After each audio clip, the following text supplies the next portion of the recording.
And we are live. I do hope that my audio is coming through properly here. If anybody can Heyo! confirm. Let me double check something.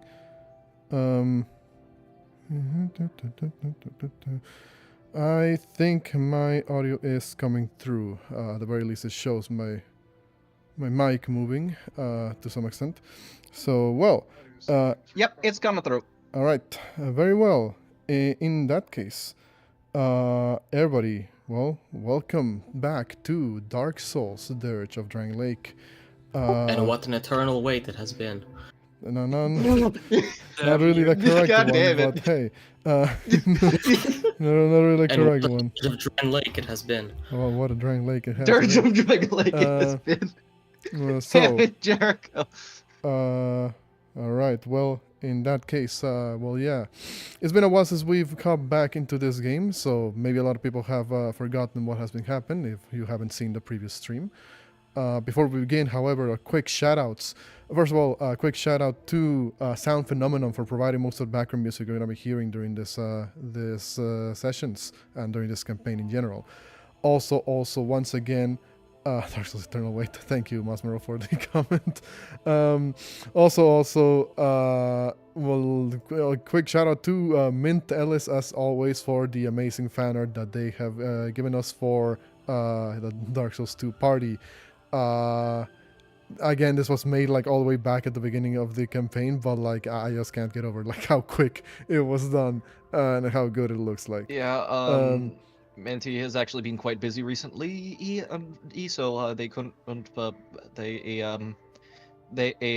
couldn't actually finish coloring the things in up till now, but they are working on it right now. Well, that's good to know. Maybe one day we'll see like a more completed piece. But until then, shout outs to this art. Going back, however, well, who wants to do the quick session recap? Also, one thing to note: Ace's player is not here at the moment, but he might join us a bit later on. But yeah, who wants to do like a quick session recap? If y'all want to get a DM's inspiration, for it. Fuck it. I can't remember anything. I remember, like I mentioned earlier before the session, we had just, Rock had a proper examination of Atlas, and they had a RP moment there. I don't remember what Signis did. Ace oh yeah, and Valen- I remember now. I remember, or I think or two. Do you mind if I take it? Go ahead if you like. All right. We started off we started off last session and with the interaction with Rock and we started off the last session with the interaction between Rock and Atlas. We proceeded to follow it up with a fairly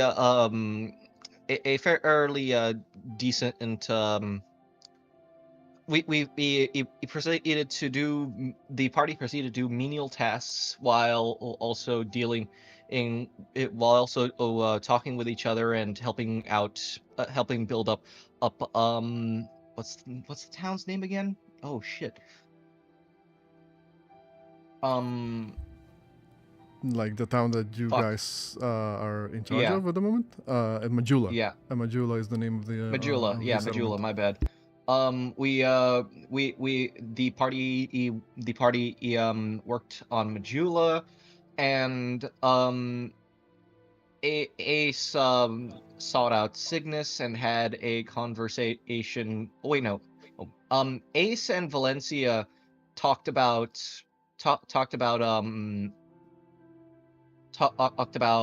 being a part of the being a part of the Company of Champions, and after some very tense talks, they decided to duel one another.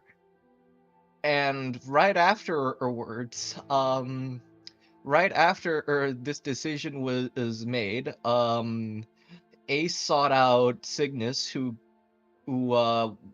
it gave her some advice, though not exactly the advice she was looking for. Was definitely done out of concern for her and, well, Valencia. This was then followed by a full proper medical checkup that was done in RP with Atlas and Rock, who actually managed to get Atlas to take off most of their armor for a medical check. Afterwards there was the party met up at the manor and inspected the stone map in the basement, and following a funny scene where we made the best map possible, like all around, and like high rolls for some of the most absurdly well-drawn maps, followed by a crappily drawn dragon in the corner, which which we joked about being really well drawn on a dragon body, but just with Valencia's head on it. And following that, we made plans regarding the duel and decided instead to postpone. They decided that Ace and Valencia decided to postpone the duel and instead have it in the town of Fort Cardinal, and we set out, and while on the way, we were walking through a forest on the mountains and heard something in the trees, followed by the sound of trolls after nearly killing the person who we met. Atlas grappled a tree, and that was where we end off the session. Exactly. We ended the session right as the stranger, a man donning like light brown leather armor and a sort of like metal helmet, open helmet, was extending his hand out to help Atlas get off the ground. And that's exactly where we're gonna be picking up as we move back to our our forest art here. Here we go. So yes, we are right here as we were saying, as the stranger. That I already have the name on the screen. Not that you guys know that though. Is kind of staring down at you, Atlas. His hand still extended towards you, as he repeats once again and says, "I could have been a lot more dangerous, friend. You might want to be careful where you charge like that. Are you all right?" Atlas kind of like looks up at them, doesn't like really extend their hand, but kind of just says, "Curiously not hostile. Identify." Identify? Oh, you're one of those law people that ask for everyone's identity. Right. What's your name, fellow traveler? He looks over. His hand is still like extended, like while he's still looking over the rest of the party. And he says, "Well, my name is Pate, and I am a traveler around these lands. Some may call me an adventurer, I suppose."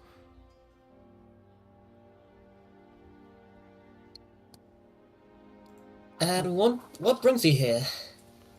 I was merely wandering the land, looking for opportunities to, make some name for myself, I suppose. Treasure hunting and the like. That does sound most fascinating. Indeed. Is Atlas still just on the floor? Yeah, is Atlas still on the floor? still on the floor, yeah, just like looking up.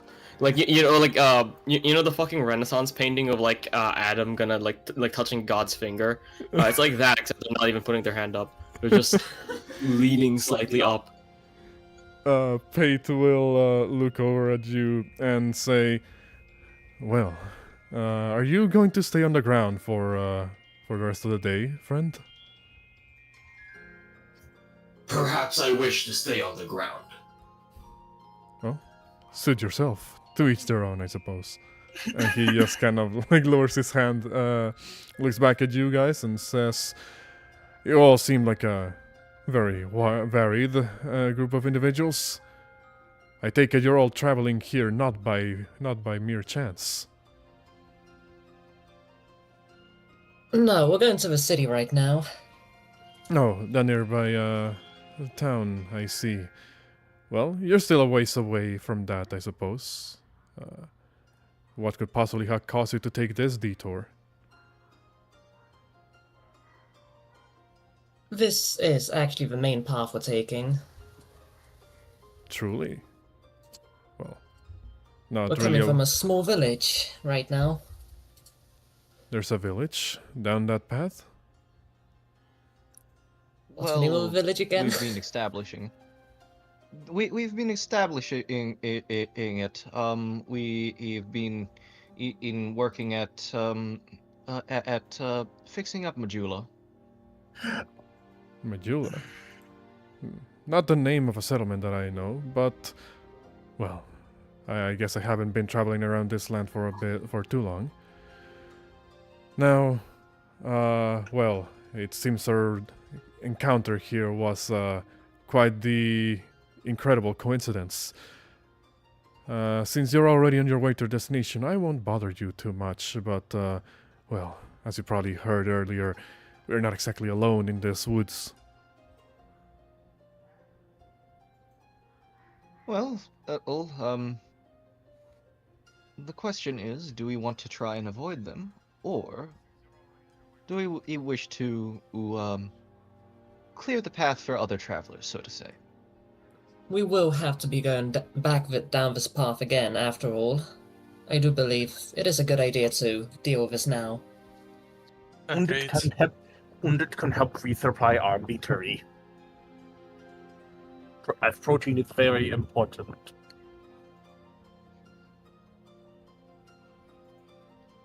An interesting approach. Well, if you do decide to pursue this course of action, I will warn you ahead of time. There's a particularly nasty-looking fellow around these parts. One that, whose equipment I do not recognize from any nation. You might want to be careful. These forests are treacherous for everybody. Could he provide a description of his equipment? It looks very old, tattered even. Like it's seen plenty of battles. Rusting at some points, I think. I only got one look at the fellow, but they looked well, particularly imposing, and seemed to freely wander the woods without any care for the nearby dangers. Does this in any way match the pursuer? You recall the pursuer's armor was like very sturdy and steel, looked covered in grime but not rusted or old. Okay, we're probably safe then. Can Signis like try and run history on like any rumors he's heard or anything? In like while he traveled for like the 3 months. You can try a history check, I believe. And I try as well. Yeah. Let me up the volume of the music a little Shield Bear bit. probably knows. Yeah. 1721. You've heard, rumors, like stories of, wandering knights from lost kingdoms that wander into Drangleic. You're not sure if this is one of those cases or just somebody who also happens to be a wandering knight around these parts. You do recall, believe it or not, that, well, actually, not believe it or not, you do recall, that, quote-unquote Bob back at, the gutter, was wearing like really tattered equipment, in like rusting like armor. Like he himself was an old knight. But you're not sure if this would be like a similar person or the same.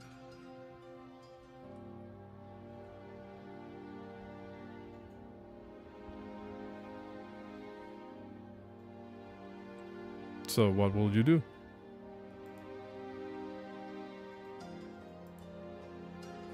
Oh, did I We'll die? go find them and we'll meet okay. them. So you want to go find this person? Pate will say, well, in that case, I would advise a bit of caution. They didn't seem one of the most friendliest of persons. I'm sure we can handle anything that comes our way. The warnings is appreciated, though. Any threat posed to this party will be exterminated with extreme prejudice. Defeat is not an option. Well, since you're so keen on following this pathway, then you need to only follow this opening clearing ahead. It kind of points a little bit in a direction roughly where you believe you heard the sound. He says, I, myself, am too much of a coward to face such an imposing individual head-on. So I will keep my distance for the time being, if that's alright with you.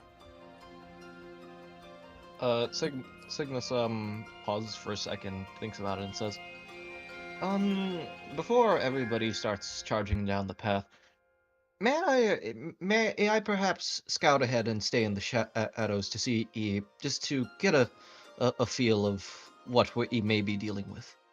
That is a good idea, Signis. I would do the same myself, but I risk being spotted for it. I believe it's the day right now, right? Yes, Like it daytime? is still daytime Yeah. by this point. If I was to take to the air, I would either have difficulty seeing through the canopy, or I would be easily spotted from above. Signis disappears into a bush. He just like walks into a bush. Oh shit, he's just gone. He just left the Homer Simpson meme. Yes. Spry fellow, that one. He just looks into the distance as you disappear into the tree line. It's not even like he makes like no noise whatsoever. It's just like it's not even like he just disappeared. Like it's just like he vanished, full on. It's not even like stealth. He's just gone, despite like the like brightly colored clothing. You just can't find him.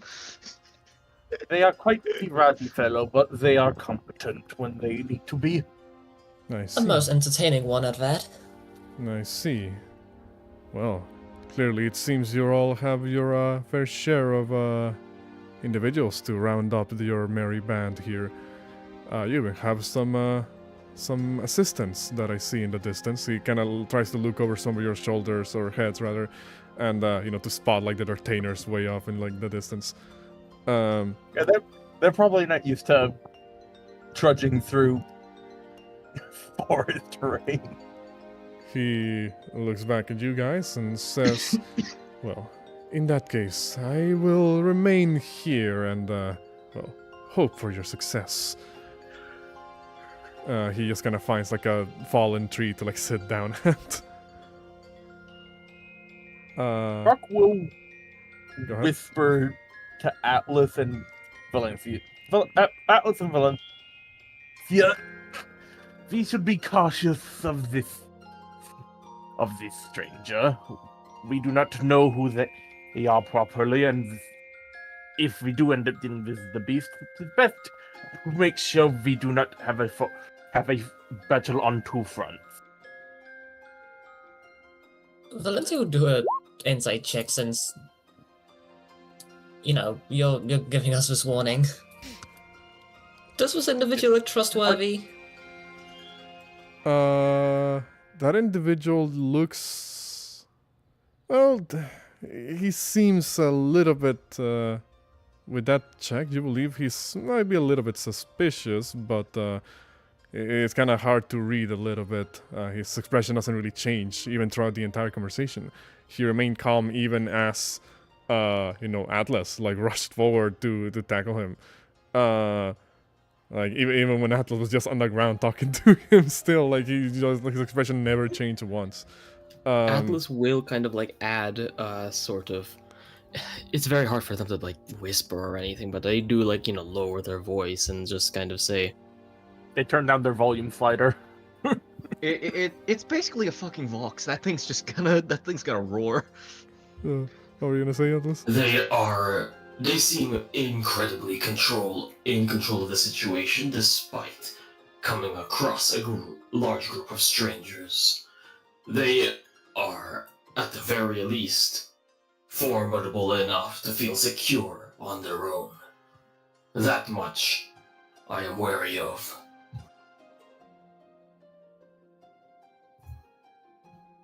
A powerful ally potentially? Perhaps. But we cannot treat just anyone we meet on the road as a potential ally. Speaking of, what is Signis seeing? Before that, if anybody wanted to add anything to what Atlas just said.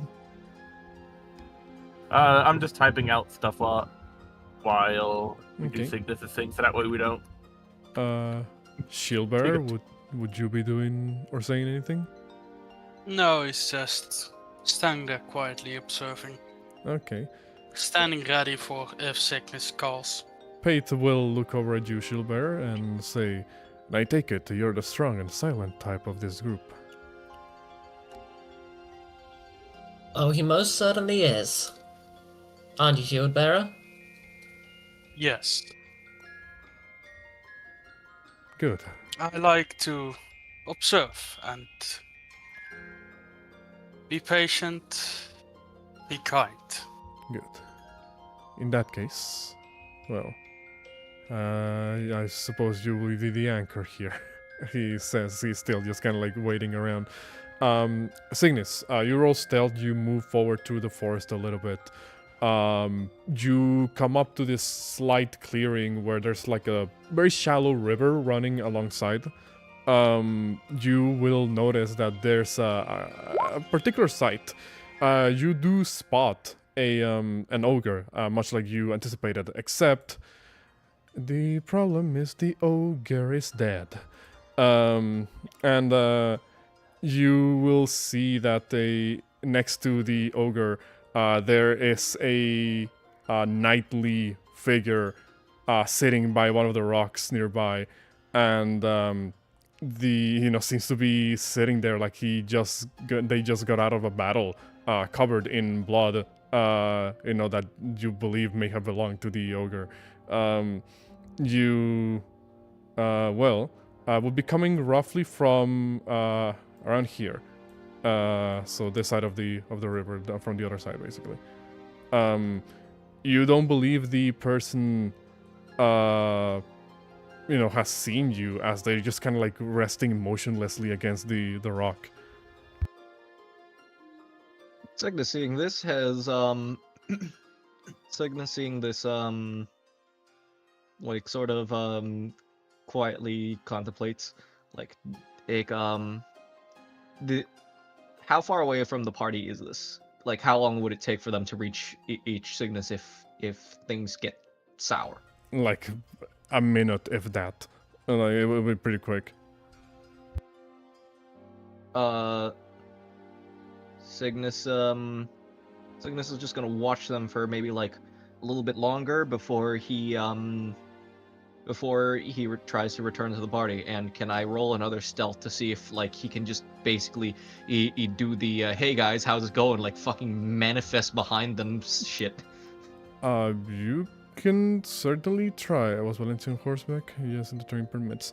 Terrain's a little bit uneven and rough here, so it might be a little bit difficult for the horse to traverse, particular segments of terrain. But for the most part, I'll say you're able to make do. And sure, you can roll another stealth. That is a bad one. I mean, like 18 is still good. I don't know what you're saying. For most passive perception at the very least. Is anyone's passive perception like an 18 or higher? Good question. 11. Rock has a passive of 14, so he's 4 higher than mine. Wait, Signis What? has the highest passive perception? I'm not built for How? wisdom. My wisdom's only a 12. So rogue.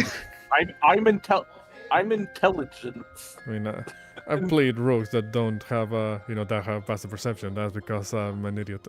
So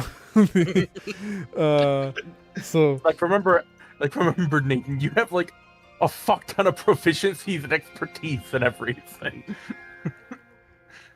You are. So yeah, I'll say Signis, you're able to move back to the party and effectively just kind of manifest from the forest without any like apparent sound, or sign that anybody noticed you. So for the record, Ogre's dead.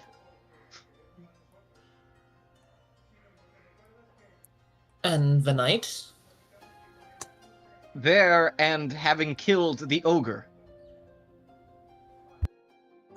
How strong did he Can I- seem? I couldn't get a good gauge on them. They were resting at the time. And I would say that right now they seem passive. I can't be sure whether or not they are actively hostile. Because, well, I decided to report back. Considering that going in alone with a unknown enemy doesn't tend to be a good idea. Well, if they just took out an ogre, surely they must be knackered after all of that. Despite the Well, yes, they are resting. despite the lack of intelligence and speed on these ogres, it still took an entire group of us to take even just one down. This person is clearly powerful and dangerous. I will leave it at all of your discretion. I am not the best when it comes to judge of character. But I think if you want my opinion, we must be cautious of the fact that we might not stand a chance in a fight if this person turns out to be untowards. it may be a good idea for me and Valencia to go ahead first while the rest of you follow, just to make sure that we can try to negotiate first. And it's probably best if we make it so that we don't catch them by surprise on accident. I know that many can get very easily jumpy when and they are caught off guard. Signis looks at Atlas. Many of us are not built for stealth. If we wait in the bushes and he hears us, it's even worse. As I said, Ed, we make ourselves known off the bat.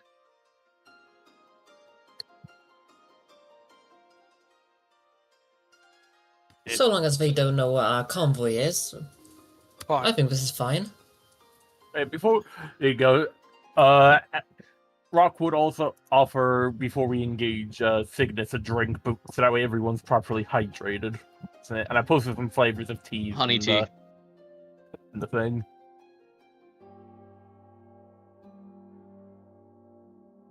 He's taking a sip of the honey tea. Yeah. What would Valencia and Atlas take? Atlas isn't fucking having, snacks. Yeah, that made it a lot funnier that you still had this the filter on.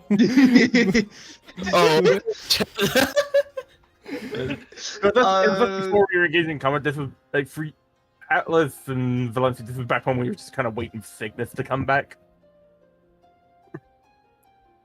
He was just offering Signis when he came back. It's like, hey, hydration's important. I'm surprised that nobody actually like jumped at Signis just like fucking in just Oh, manifesting behind them. Wait, I mean, we've been together for like a good couple of weeks now. I'm pretty sure we're used to it at this point. I mean, 1 week, but Well, like a couple, yeah, at least a week, yeah. We've been having, it was the entire time it took us to get all the people out for however long that was. I mean, hey. So what will you all do now that you have this information that Signis gave you when scouting ahead? The ogre's dead, and we have to fight Knight if we fight Well, you people. don't have to fight. it's like Again, this is.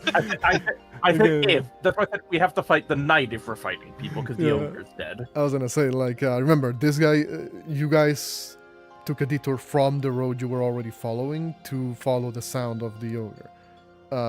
So, like, it is technically not in the way of your travel. That's I why mean- I'm asking if you all will, like, go there or not. yeah, it's what Nathan said. We all show ourselves and we send Valencia and Signis ahead to talk. Yeah, we're gonna go say hi and see if they attack us on the side or not. Although I will not be participating in the talks, we should still maintain haste. Therefore, you two keep moving. Signis like twirls his cane and starts walking. Okay. So you all begin And his to walking pace is still some. you all begin to walk over in that direction. I'll say Ace will look back at you guys and will say, "Now I don't really trust this Pate feller over here. I'm going to stay back and keep an eye on him just in case he tries something." I don't know if I don't know if that's Ace's voice, but that's the best cowboy voice I can give at the moment. Close enough. Close enough. hey, hey, Vorti, you Yeah. tried, and that's the best we could ask for. Like, so Ace is gonna be hanging back, making keep an eye on mild mannered Pate just in case. We have Ace at home. So I'm going to move you guys back to the map here with the knight in the forest. There we go. You guys can place yourselves roughly in the direction where Signis' token is still at. Wouldn't we be coming down the path? So where is that? I mean, well, I guess you're roughly coming in from like anywhere in this area. I mean, I'm just gonna put like a little square where like roughly you guys are approaching from.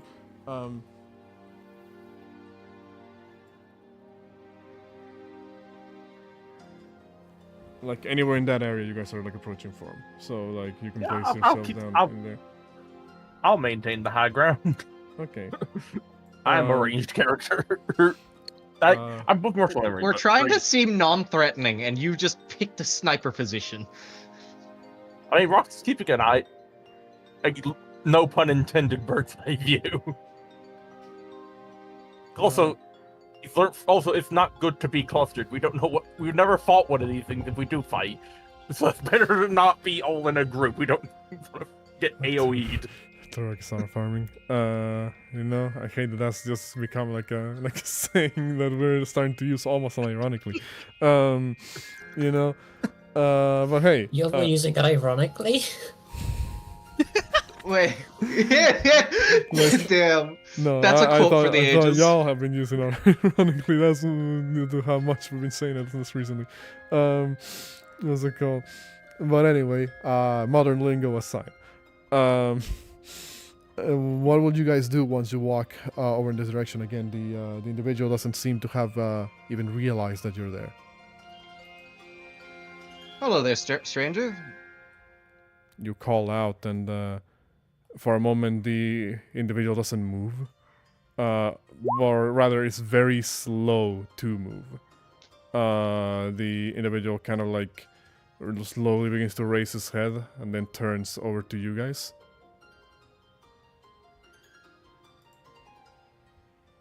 begins to stand up a little bit and just kind of like stares across the river, standing there menacingly.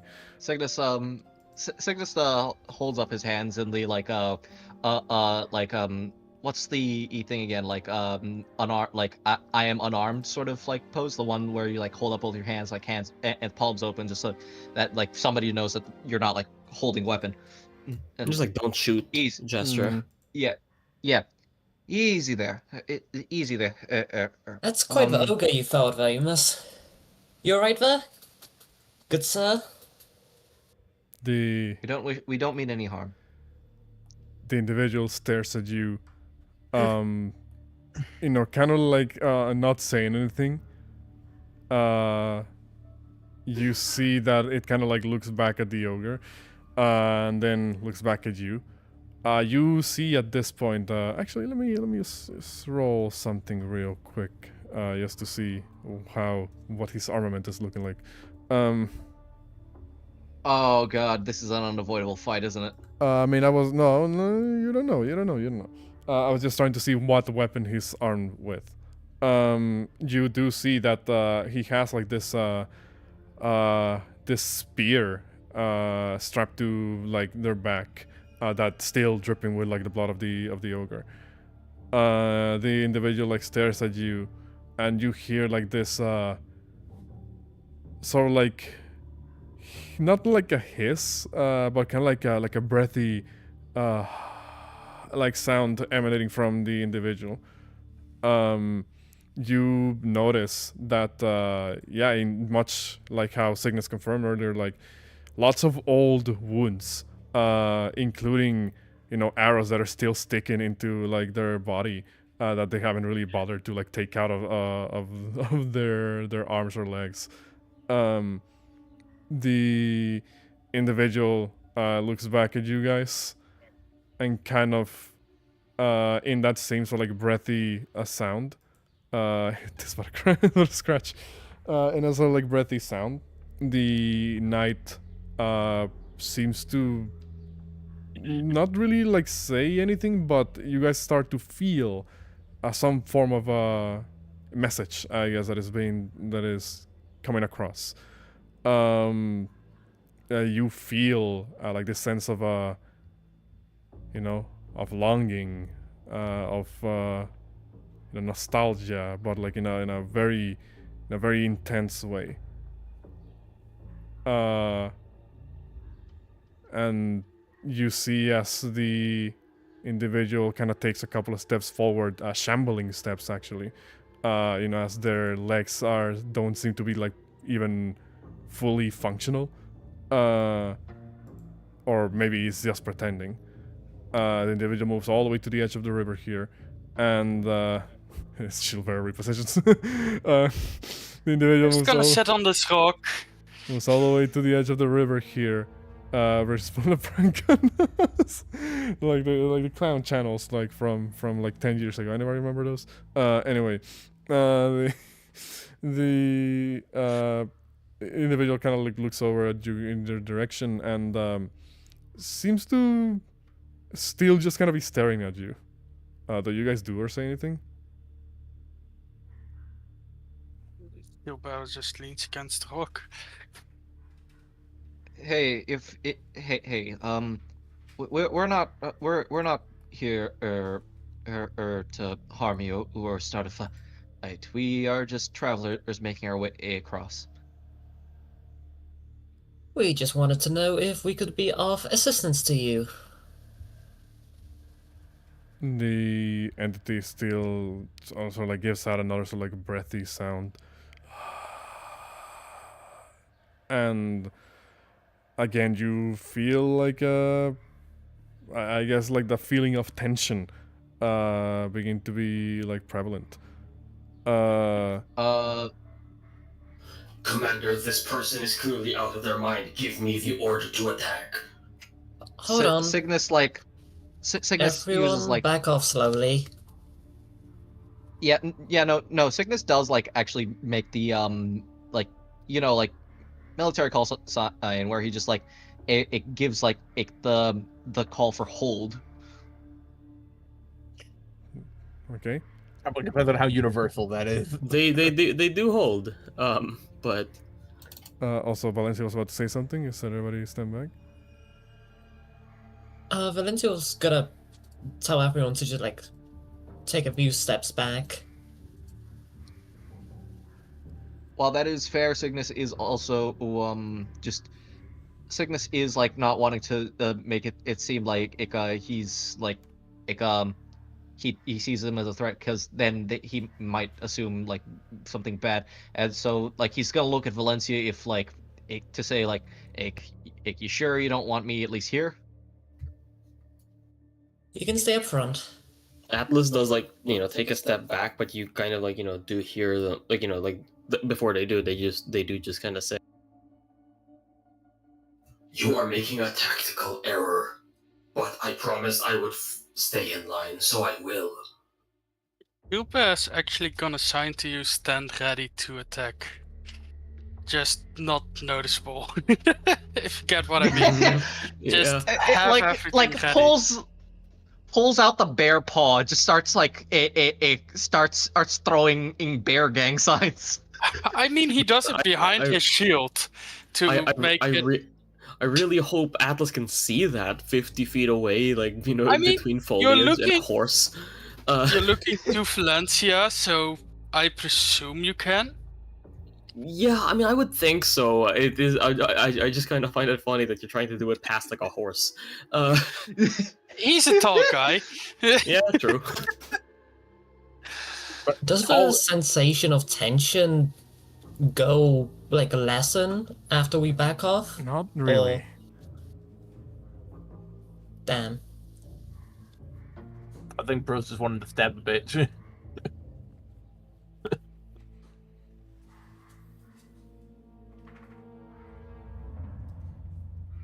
If you have a plan, Phantom Thief, I would suggest that you do it now. We don't know if they're hostile. They might just not be nonverbal. I believe we Rather do. not. Signis like I was gonna ask, does the guy have his sword out, or is he just kind of walking towards us menacingly? I think at this point the individual does seem to produce the spear from their back, kind of holding it to one side, kind of like in the, how do I describe it? I guess in the Elden Ring like wing stance, where they just have like the weapon over to the side. Well, if anything, that adds more than enough proof. Signis pulls his cane up for the ground, and you see as he swaps his mask to some like a very draconic looking one. Like it looks like a dragon with its maw open when you look on it straight ahead.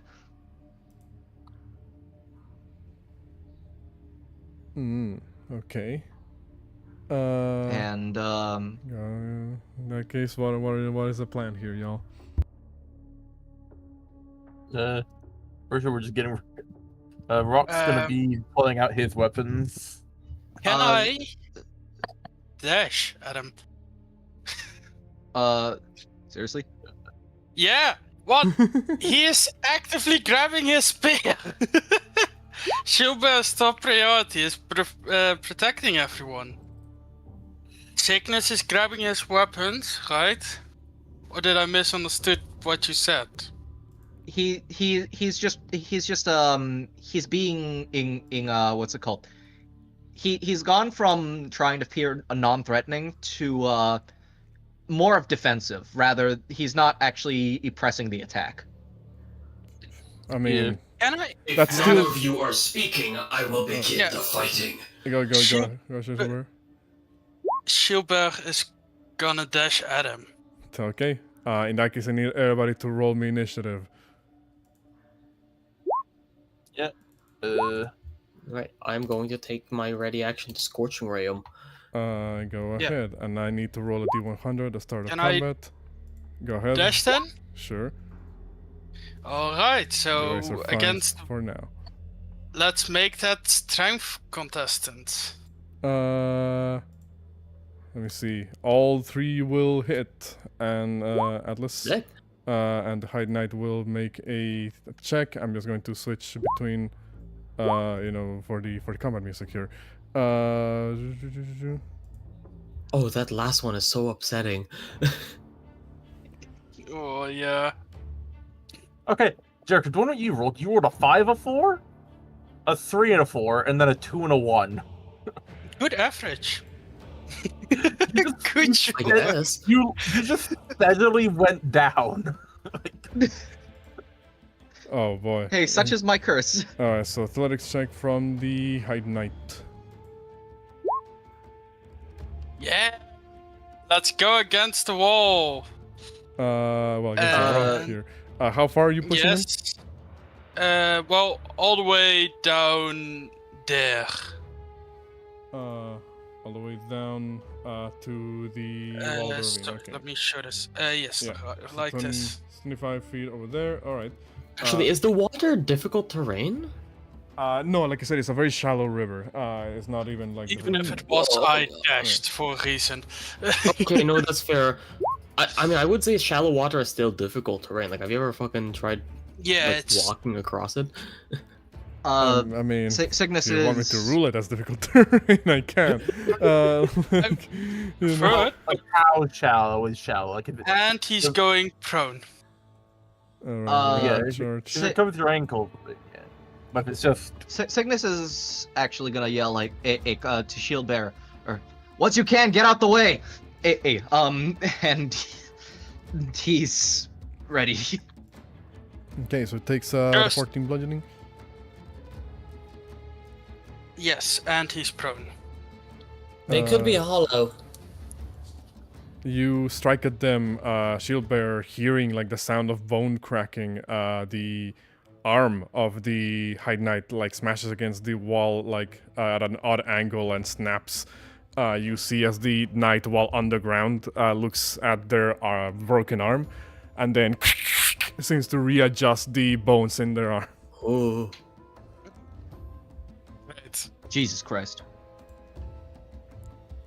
Anything else? Well, actually, that would have been like your reaction at the start of combat, I guess. And then with Scorching Ray, we'll say that these two things happen like parallel to one another, so like you will have Yeah. disadvantage when he got knocked prone. So that's 4, 7, and 3 points of fire damage on the Hide Knight. Like I said, all of them connect. Wait, did you say 4, 7, no, and 3? For my bad. Like 9, 7, and 3. My bad. I was looking at something else. what was what? Like them placing the arm like back into place. I'm asking basically Dr. Rock to analyze. Kowalski, I mean- anyways. Brock would just, Brock can basically just assume what anyone would just state. It seems that this person has no sense of pain and an abnormal body as they just put their arm back together. Well, They we just figured out that relocated much. Well, they relocated their entire arm. That is definitely something. Is there anything I've heard of that Rock. could have explained that? Chances are these man, though humanoid, might not actually be humanoid, if you catch my meaning. Yeah.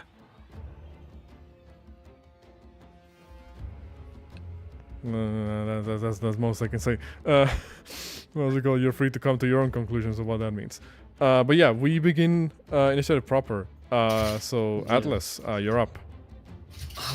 My fucking range of attacks have splash damage and shield bearers in the fucking way. Shield bearer. You went True. prone, but that you are also. He In can the way. take his reaction to walk away. Yeah, If Signis you actually fire did him. like say. Signis called out, so if you shoot anything, I will just use my reaction to run back. But, Okay, cool. and then on his turn, I can just bash into him again. So yeah, just yell out Gilbert out way. Signis did. Yeah. So would Silver move out of the way? I mean, yes, when he would move out way. Let's see how much distance I will be able to move. Is this good enough for you both? Yes, Yeah, that's fine. definitely. Alright, then he will just do that. Okay. He You move used one reaction to that back. knight the two. would, without really giving it much thought, try to stab you in the shins as you try Yes. to move. Give me 1 second while I just check something. You know, why do you never do this when I play my shield dancer monk? Oh, Because like, yeah? because Yeah. like the enemies are smart enough not to do that. This guy's not. So here we go. I With a have the jerky. disadvantage, that's a 23. Do Does I that have hit? anything for... Let me look if I have anything for that.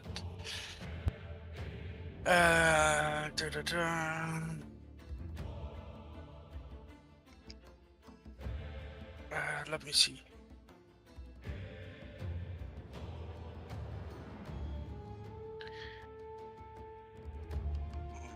Yes, that hits. Okay. Damn. In that case, you will take Ooh. 11 Oh, points God. of piercing and 1 point of lightning damage, as when the tip of the spear connects, you feel a jolt being carried by the weapon. Thanks to Fortitude, I take 1 damage less. So just 11. Yes. That's it for the reaction. So Atlas, do your thing. What are you gonna do? Okay, so I actually want to ask, because obviously this is slanted in kind of like a specific way. Would I be able to use my plasma launchers to actually like shoot above them and like cause rocks to fall on them? Rocks fall, enemy dies? Question mark. Like, Sure. I guess Well, I'm not trying to deal damage. I'm kind of just more like trying to like slow them down, I guess. Sure. I'll say you can make an attack against like the object AC, I guess, which would be like stone, I guess, in this Yeah. particular case. And we'll say that if you land the blow, rocks will fall. He'll have to make a dexterity save or be like effectively like pinned underneath.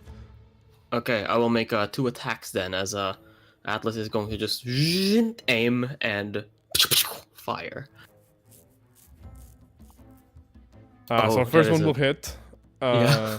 What's it called? So just roll. No, not sure if I might want you to roll damage for this. We'll just say like your plasma launcher melts like the base of the rocks, and then like the ones above fall Yeah, over. and actually, because it's a 15-foot diameter sphere. Hold on. Why is it? Man, that was weird wording. It's a 5-foot radius sphere. I don't know why it says why it's calculating in diameter. Jesus, I'll adjust that. But yeah, if I'm shooting like above, like I guess he still needs to like make the dex save to avoid like getting hurt by the So he'll make. residual damage. So he will make 2. So 1 to avoid the residual damage and 1 to avoid the rocks falling. So first one for the damage, next one for the rocks. We'll say it's a DC. We'll sort of say 13, because that's usually what the falling objects is. So he still takes the damage, but manages to avoid the rocks pinning him underground. So, so how much damage would that be?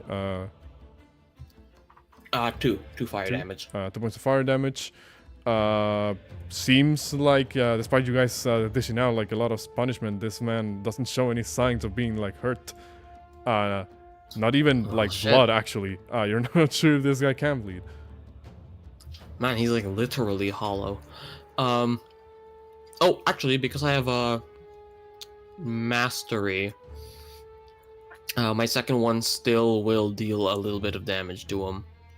Okay. how Even much though would it's that a be? miss. Which would be. Let me check. There'll be Alright, that's two. fine. 2 fire damage. So another 2 points of fire damage.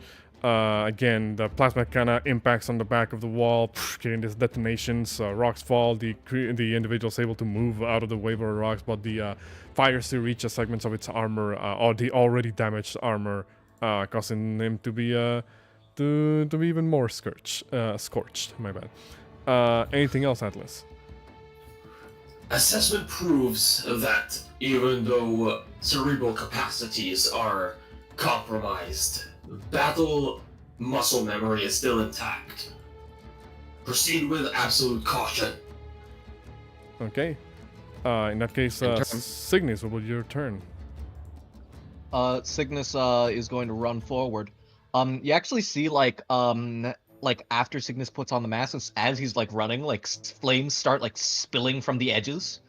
As the moment he gets here, he you just see he like rears back at Ak and It's a dexterity saving throw against your spell save DC. Okay. In that case, spell save DC is 15. All right. In that case, here we go. Oh, that passes, but it still takes half. Makes it. What is the damage? Damage is 3 rolls of my bardic inspiration, which is 3d6. All right, then go ahead.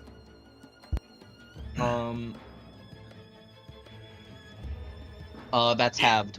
You just see as Signis does like the Shin Godzilla thing, where like the flames just come out first, and then like slowly he like hones in into like basically a fucking beam. The knight lets out like another sort of like hissing sound, and you feel again just like the sensation being transmitted through it, like the taste for battle. Bonus action, Signis like holds up, and like after like the flames are gone, Signis as a bonus action like holds up like his cane, and in the other hand and pulls out a piece of bolt paper as he like runs it along the blade. Actually, no. He saw him using. He saw the guy using. He saw the guy using. What's it called? Oh, lightning. So he's gonna assume that the dude is not, and assume the dude might be actually kind of cracked with that. I'm using frost paper. Okay. In that case, you apply frost paper to your weapon. With that being said, Valencia, you're up. Okay, Valencia will just call out like, "My apologies, I thought this one could be reasoned with." And she charges in to do a drive-by with her lance. Okay. Let's see. A 1 and a 2. The second one, let me see if the second one hits or not. Oh wait, no, it's within 5 feet. You have advantage with melee, right? Yeah. Yeah. So both will hit, actually. So 8 piercing, 5 piercing. That guy, again, you keep making holes into the armor, but there's no sign of this man bleeding. At least they're taunted. Hold on. So he'll make a black mark. Okay, so disadvantage on all attacks that are not. Yeah, disadvantage on all attacks that are not against you. All right. Anything else, Valencia? That's all for my turn. All right. On the Hide Knight's turn, the Hide Knight will stand up from prone. Can I use my reaction at the start of his turn? Sure. What are you trying to do?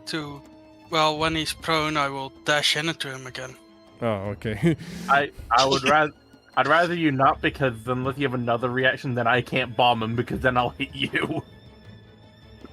I'm fine with you hitting me. Okay. There is case, many ways for that to be interpreted. In that case, the High Knight will make another athletics check. Damn. With advantage. Oh! Damn. Yeah, no, the Hide Knight In is that able case, nothing to happened. put the same arm that was broken a moment ago, kind of braces it against his body and just countercharges you basically, and pushes you back. Shield bearer. Hey, it's our boy. Part of the ride. Yay. And well, with that, the rest of the High Knight's turn goes. So he is going to position itself like in a very shambling way. 5, 10, 15, exiting out of shield bearer's range. You can take. Do you still have your reaction? Another Oh reaction? no, frick! I used both. Yeah, you're right. Never mind. The High Knight then again adopts the kind of like wing stance as the spear, pulls it off to the side, and stands perfectly stock still for a second, like a statue, as it were. Oh. You're not sure what it's aiming, but it doesn't move for like a good second. And you're like, wait, did it like die? Did it have a heart attack? What happened? And then in a streak of lightning goes forward, appearing through Signis, Shieldbearer, Valencia, and Roland. As it moves, is going to activate its ability. Here we go.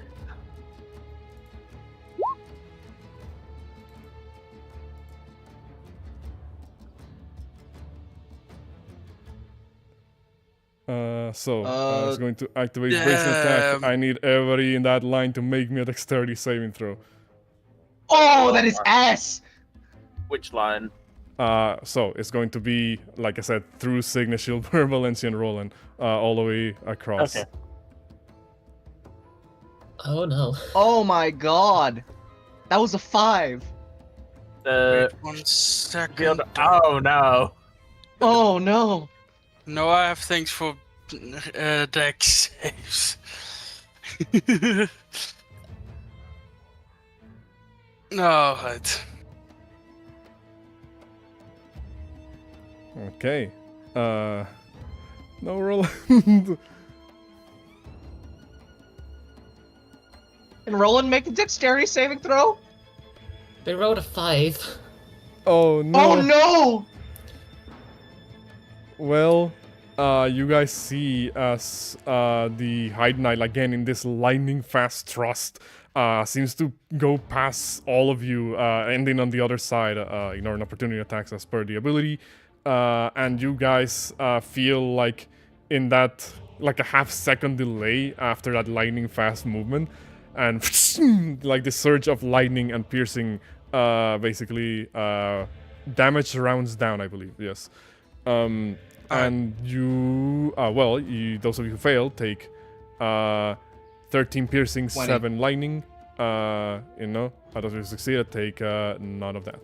Well, not enough. Take half None? of that. My bad. Oh, My bad. yeah. Sorry. Which is 9. Is Roland still up? I'm just gonna quickly read through Mountain Combatant to see if I can do anything for this. Doesn't it give your mounted evasion? Like pseudo let's evasion, see. I believe. Yeah. Yeah, it gives you evasion. Yeah, no, it's just straight up evasion actually. So it only takes 10 damage? Roland lives. Yes, Okay. I believe so. So 10 damage as Roland is partially like hit as well by that ability. The Hide Knight basically dashing past all of you and ending the other side as it then loses the wing stance. That is it for the Hide Knight, Dr. Rock. Okay, so having to do a mild edit to my thing because I was rereading over my stuff, and for my bombs, they're gonna link the thing. It says for priming bombs, additionally, when you throw a bomb in this way, its damage increases by 1d10. It doesn't state the dice of the bomb itself increases by 1 dice. It specifically d10s. The way that this is supposed to work with the other bombs is that if a bomb specifies that the damage die is overridden, then I believe that is Okay, the then- damage that is applied to the prime effect instead of the normal Okay, one. then it's still the same. I was just reading over it. It's like, wait, hold on. Did I read that wrong? Yeah, no. Wrong. The extra D10 is specifically made to be treated with the regular like bomb weapon from Baldus. Okay. Then I'm going to try, because this guy doesn't seem to be bleeding when we shoot him, and to him the only things he's ever had to deal with that do that are tending to be things that aren't really living. I'm going to, let me just measure how far away I am. 65. So where can I get to in 30 feet? That gives me... No, I'm still always gonna have this advantage.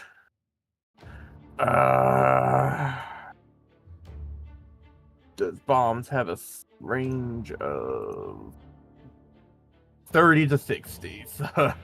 Ooh. I may as well just move a bit closer so I can deal with them, but yeah. So I'm just gonna fly. Yeah, like here. I'm just gonna be at the same sort of elevation or slightly higher. Because unfortunately I can't get close enough to get within 30 feet of him. So disadvantage. Okay. I'm going to shoot a holy bomb. 15. Let me check if that hits. 15 will sadly miss the high Damn. ground. Yeah, it was worth a shot because I was gonna test because I was gonna ask if I hit if he's an undead or not. Because if he is, then I do the extra damage. If he's not, then I just do normal. So it's useful to know because I actually have to know for the damage macro. But I missed sadly. Oh well. Do you have anything else you can do? No, because my only other offhand is stabbing. So like, I could have teleport.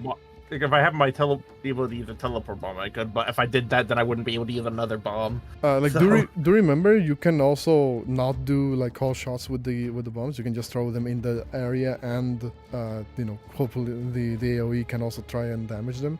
You don't always necessarily need to go with single target throws. I don't know. Just figure I'd try it because it's a strong one. But oh well. Anything else, Dr. Rock? I guess how high up was I when I was here? It's not like that high of an elevation. I'll say like, I'll just say like 10. Like you were like 5 feet up. So like, I'll if go you, 1 feet. Yeah, I'll go 1 foot higher, so I'm 10 feet in the air. So that way, Oh, if he 5 tries, foot higher. in case he, Yeah. in case he 5 foot higher. So yeah, so in case he tries to stab me, I'm out of reach. Okay. Also, sorry if you hear like any noise coming from my mic. Wookie just like jumped on top of my lap, and he's just like trying to get me to pay attention to him. So, sorry about that. For those who don't know, Give me affection, father. For those who don't know, in the audience, Wookie is my dog. He's a little Pekingese dog, and he's a bit of a menace. I thought you were just gonna say he's a little shit. I mean, I guess that also applies, but like I don't want Be to right just back. like throw shade live on stream on my dog. Anyway, Looking right now, father, I crave attention. so Shieldbearer is your turn. Does Valencia's Dauntless? Good question. Let me check. I believe it's is until the end of your next turn. End of your next turn. Alright. I think I will do that then. Let me measure this out real quick. Like this, and then reaction like that. Yes. Alright, I'll move 30 feet forward. And I will use my action to taunt. Short of it, he needs to make a wisdom saving throw. DC 14. Okay. How do you taunt this knight? Well, I know he has no intellect. But I guess I make myself look threatening by standing more straight, making my shoulders broad, and how do we say with the muscles? Flexing? Yeah, flexing. Okay. Thank you. Oh, shit. Okay, por favor. Sorry about that. So, you roll a 16. easy Does cheat. that make it? Oh, damn. You see that you try to make yourself look imposing. I actually look at the ogre body next to you, and you're like, man, maybe if I try to look myself imposing like an ogre, you'll follow me. And you do that, and the High Knight kind of like seems to like look a little bit in your direction, but then kind of like its helmet just stops moving, and you're not sure where he's looking anymore. Yes. As bonus action, just shield bear, and that's it. Okay, get yourself ready. Atlas. You keep moving into spaces where I want to fucking land. That's the problem of having. This is the problem of our party. We have so many marshals, and then we have a couple of people who have AOEs. But because our marshals tend to rush right into the area, it's like, damn, I can't do that now because then I'll hit other people. While my threat assessment is admittedly more experienced than the rest of you, I am still in the interest of following commands, and therefore I will not say I told you so. Instead, I will finish the fight. So I'm going to activate Meteor Incineration Okay. to fly 60 feet like diagonally up and slam down. Okay. What's it called? Actually, no, fuck it. I'm going to use my mobility boosters to move an additional 15 feet over here. So, yeah, I don't have to get Shield Bearer. So I'm going to slam I down was there. standing ready with my reactions to just propel you back up with my shield. Mhm. So And- that is deck save or take 66. fails. Nice. Roll me the damage. Okay, so that is 20 fire damage plus and I let me see Silver Cat ring plus 5 feline boots reduces by 3d6.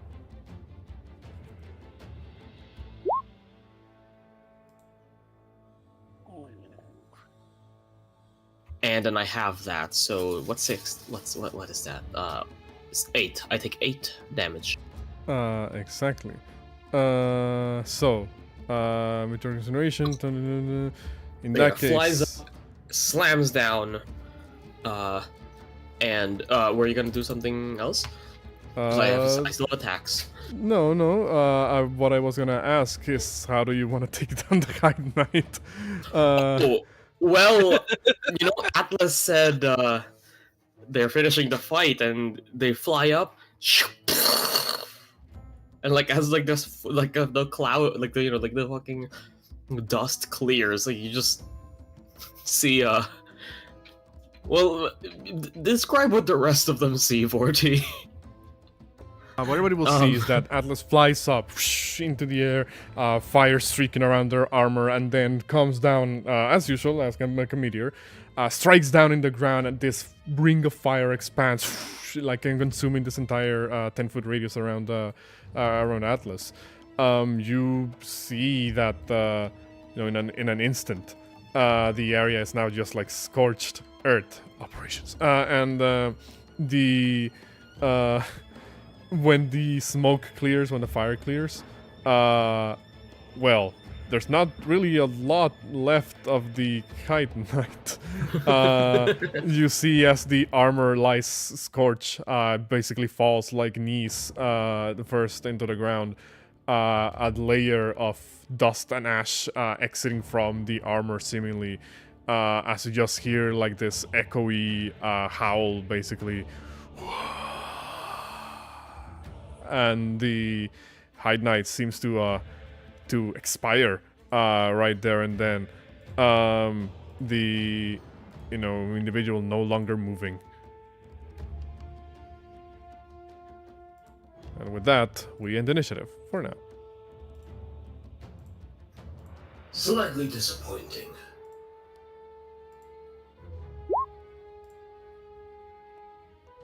Let me get rid of the music here. So yes, the Hide Knight dies here, and being consumed by the flames of Atlas. The body of the ogre is also scorched, partially by the fire. Being caught in the blast here. Let me go back to the forest ambience here. Do you guys, Shieldbearer says maybe you'll finally be able to rest in peace. Shieldbearer bows.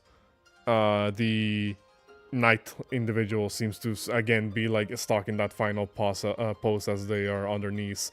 The armor still like consumed by fire.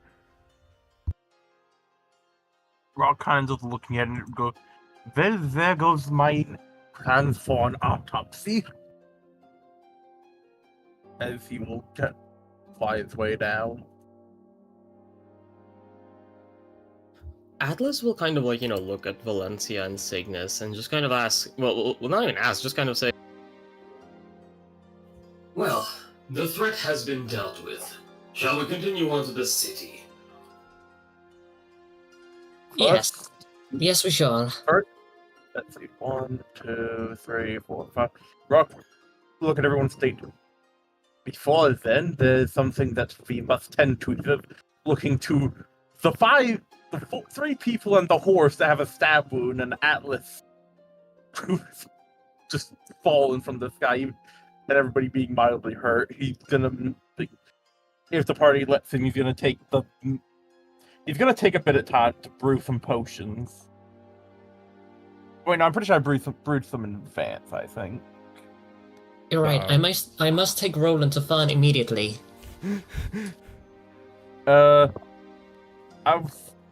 If Valencia lets Rock, I have one healing potion ready, so I don't have to make another. I'll just give him one of my healing potions. Just a quick injection. Are you doing it for Roland or Valencia? Whichever one Valencia want first, then I can spur the rest. You are approaching a horse Roland, from behind. obviously. You are approaching a horse from behind and sticking it with a needle. I'm not sure if that's going to turn out he wasn't gonna do it from behind. He's obviously gonna approach Valencia first and ask. Okay. Bro's not just gonna walk up on a horse and just stab it in the butt. You might want to give that to Valencia and let her do this. I'll say Roland kind of like moves away and is just like kind of like turn away from Rock's needles. Yeah, Roland doesn't trust you just yet like that. Hand it to Valencia then. Yeah, Valencia will go off to the side for a moment and just like calm Roland down, tell them that there'll be a sting and everything. Roland kind of like does like the horse head shake of like whatever. Also, Nathan, I don't know if you've been talking, but I think your mic has not been going through. I don't know. You rolled a stealth, so I don't know if you're. I realized my ass has been muted this entire time because my mic has a mute on its own. I didn't say too much. Signis is just off to pick up Ace. Okay. Yeah. He left to pick up Ace. He like saw like Rock talking about medication. He just does the peace out sign, fucking disappears. Okay. And Shieldbearer Shieldbearer said that, and now he's moving back to the Adventurer Hate as well. Oh, okay. So Signis and Shieldbearer move back to Pate. Dr. Yorag, you hand the needle over to Valencia, who, well, I believe after soothing Roland for a bit, you just like stab in Roland. So go ahead and roll a healing. Meanwhile, Atlas, what are you doing after having burned this segment of the ground? Normally, Atlas is constantly like, move forward, keep going towards the objective, but you kind of see like Atlas kind of standing there for a little bit, staring at like the fucking dead body. You think, is Atlas like, reflecting on like, their actions and stuff, but then you just kind of see them like nudge the body with like their foot and just says, Usually these detours lead to something.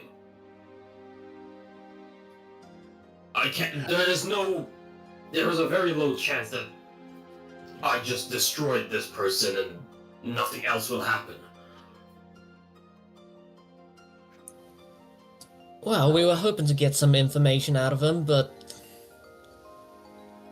Well, for lack of a better word, they were acting like a wild animal. Well, I suppose the detour was useless then. Very well. Let us move forward. Rock's gonna inspect the quality of the water in this stream. Okay. Give me just 1 second while I'm just doing something in the background. Okay. But would that be a nature?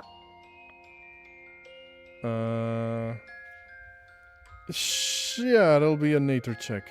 Damn, I'm surprised none of you like grabbed the loot of the of the night. Wasn't it burned away? From what Well, you no, said? the body was burned, but like you know, I never Everything said else anything. is fine. Yeah, everything else is fine. It was Dr. Yeah. Rock's job to inspect the corpse. Well, I was gonna surgery. Rock doesn't really care about the spear. If you guys want to look at the new fancy spear, go ahead. I mean, I don't use spears. Nobody uses spears. That is Like- true. I mean, Valencia is a lance. Question mark. Yeah, like if you guys wanted to take care or Spectre this, because like Rock saw it, that's fancy lightning stuff, but it's like Rock doesn't know if that was the guy or if that was the weapon, because Rock's not a magic guy. That's Ace, and Ace isn't here. Also, that would be 100 souls for everybody.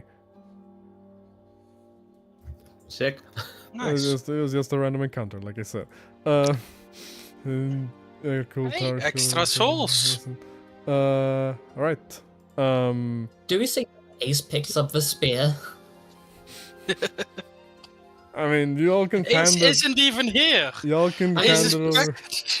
Signis gonna- went back for Ace. Oh, Bard actually, isn't the- let's resolve that that as well. Also, oh, Bard is here. I didn't notice that you joined. Again, my thing doesn't like let me hear notifications. Just to catch you up on what has been happening so far. The party was just dealing with the random encounter. They didn't fully like 100% trusted Pate. That's the name of the stranger, and they basically went ahead, found a knight that seemed to be undead to some extent, and beat the shit out of it. And now they're wondering if the spear that seemed to possess some like lightning abilities, like is magical in and of itself, or was just like the abilities of the knight. I guess if you give it to her. Okay. Yeah, no. If we can say that one of you guys picked it up to bring it to Ace. Yeah. So, very quickly assessing what is going to happen here as you guys return over to the segment of the forest where you last left Pate and left Ace behind watching over Pate. To put it shortly, with what would have happened here with Ace, Pate didn't did much. He would have wanted to strike up conversation, I guess, while you guys were waiting for the party to show up.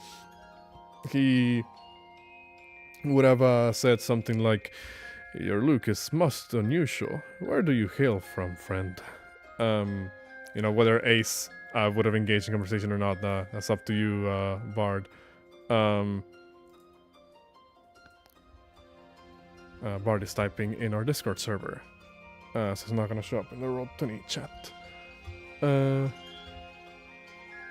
Yeah, they're almost home, so they're currently just kind of listening. Should we just say from parts unknown? You know what? I fucks with it. That's very on character, I think. If you don't really strike up too much of a conversation with Pate, he would just kind of I guess shrug and say, "Well, in that case, I suppose we shall sit here without really knowing much about each other. A shame. You all look like very interesting individuals." As he'll just kind of sit there, almost literally twiddling his thumbs as he's just kind of waiting around. Eventually, things are heard in the distance, and after a moment, you guys will return here with Pate and Ace. Apparently, Ace would get him talking. She would get him talking. Oh, what would get him talking about?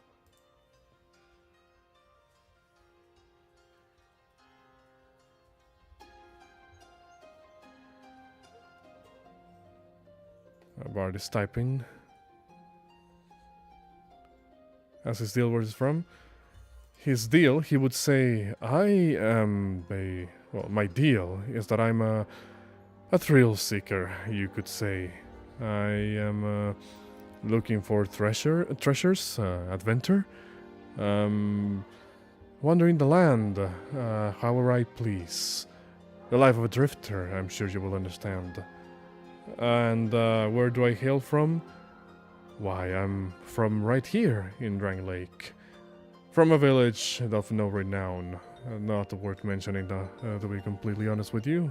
I merely thought that life would be much more enjoyable if I was to spend it wandering rather than sitting in one place.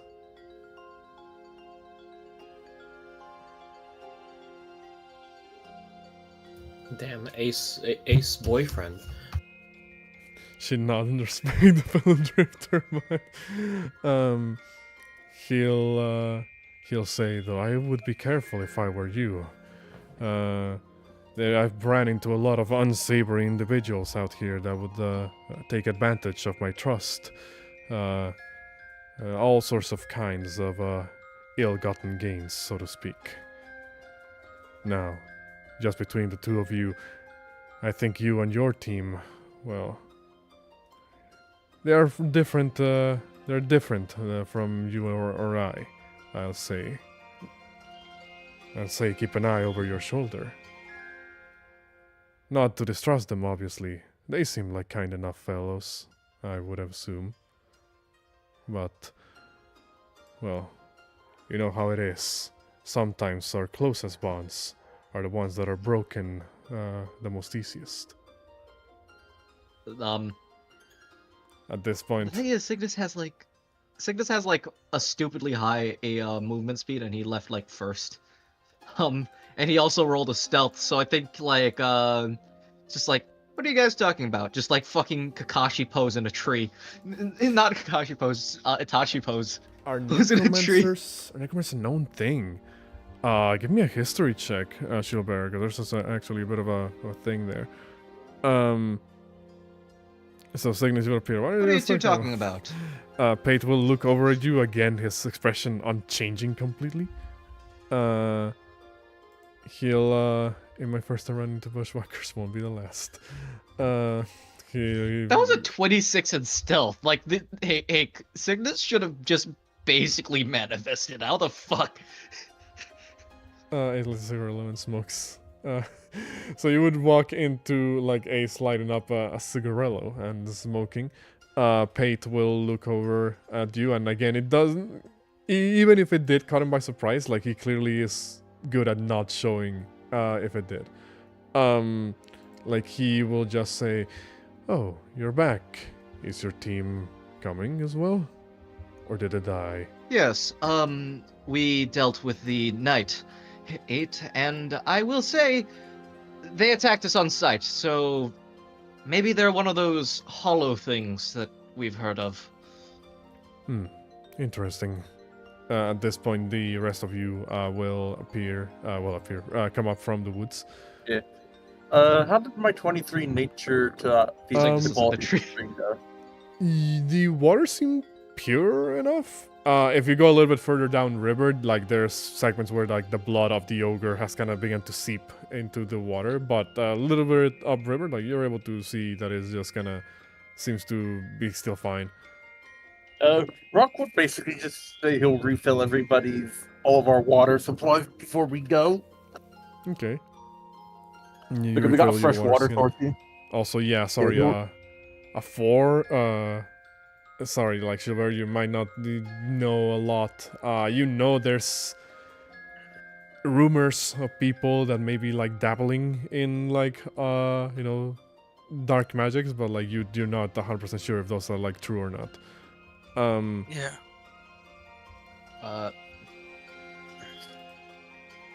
What's it called? Atlas will kind of say very like upfront.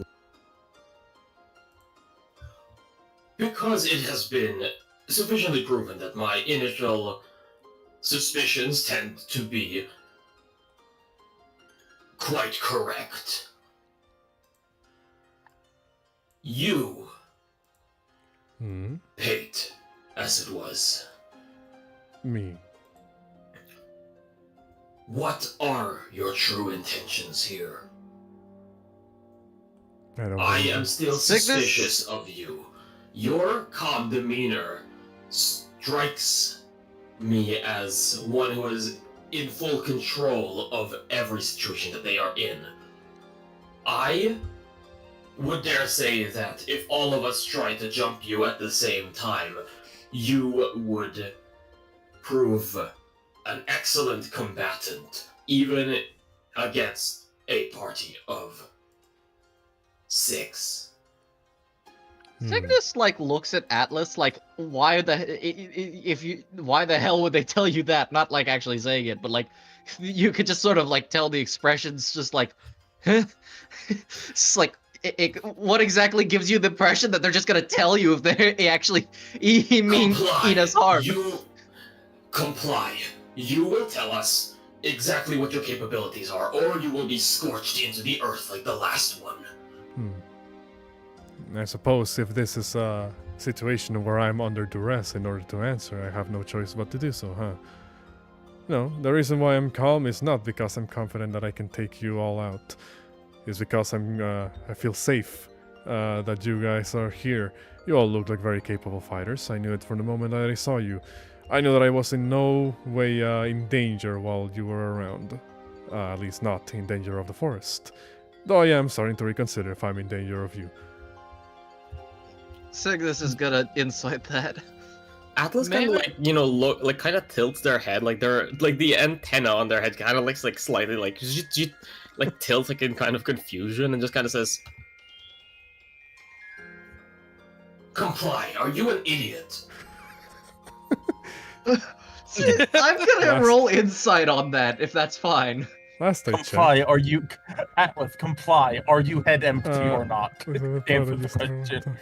You can make an insight check as well, Schubert.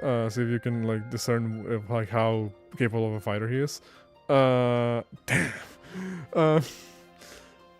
Yeah, because I don't trust him. He's way too he is calm, but cowardice. This is not trustworthy.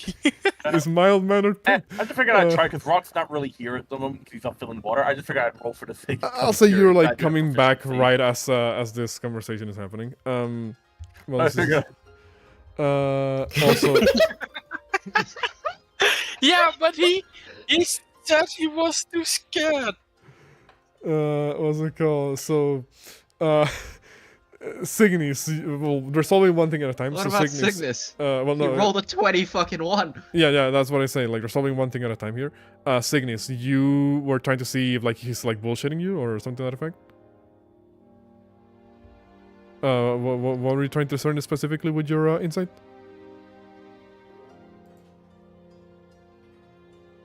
Yeah, just checking if he's bullshitting us with his statement to Atlas.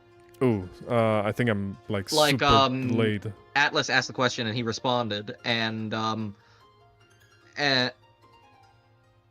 yeah, I think you might be. Yeah, I'm Yes. super delayed. Give me a second. Okay, things stabilized now. So go ahead, repeat what you were saying, because again, your stuff came in like way late.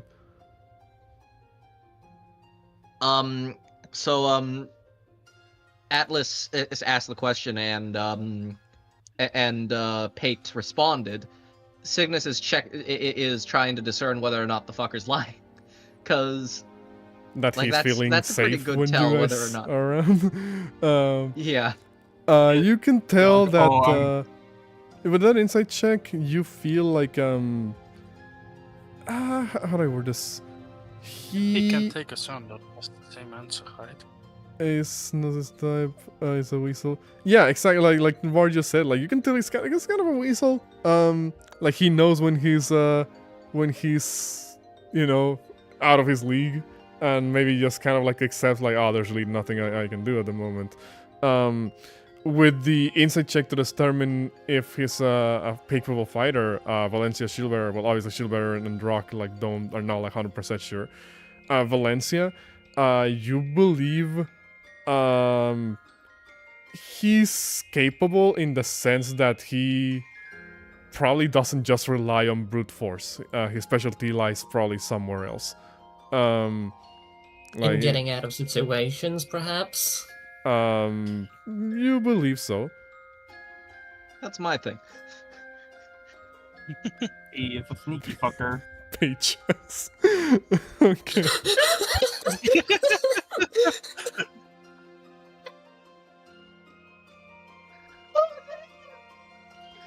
Oh my god. Oh god. So, yeah, he will, when you ask him, are you an idiot? He'll say, I don't believe I am. Last I check. Atlas is going to, spend, a beat, and then just turn around to Valencia and say, I am directly delegating this task to you. I have no idea how to deal with these types of people. You do realize we can just leave?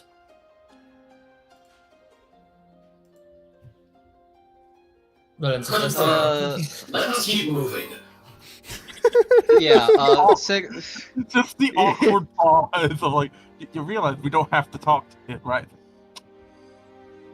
Yeah, Signis gets out of the tree in the way that he introduced himself to y'all, just fucking throws the cane in down to stick it into the ground, flips off the tree, and lands on it.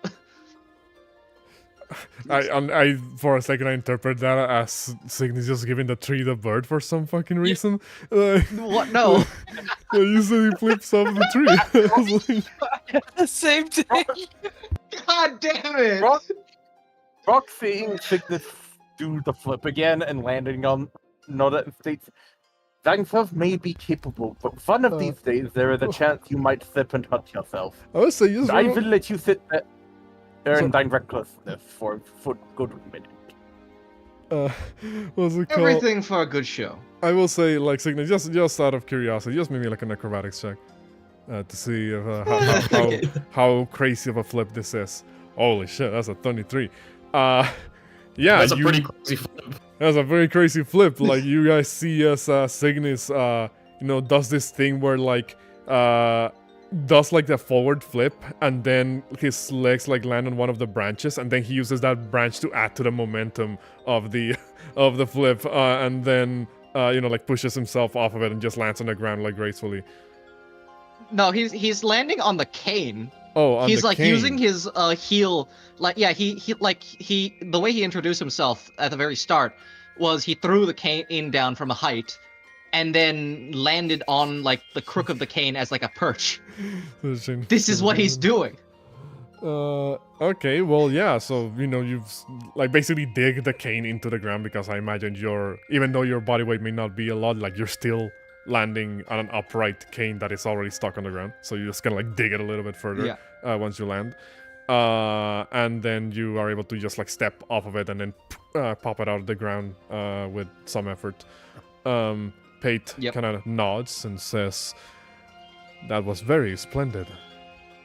Now, my friends, it seems our time here has been short, but quite intriguing." Atlas walks into the distance and Pate says, "I will...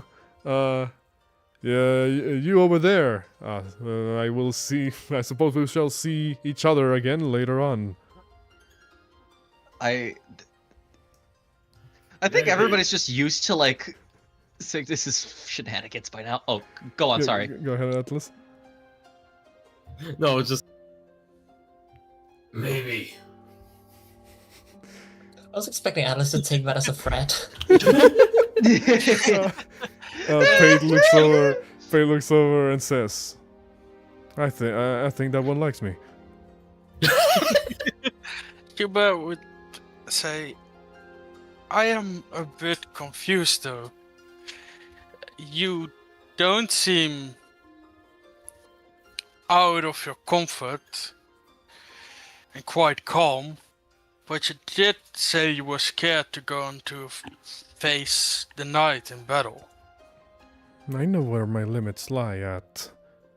I knew that, had I tried to, to attack this knight individual, he would most definitely have cut me down where I stood.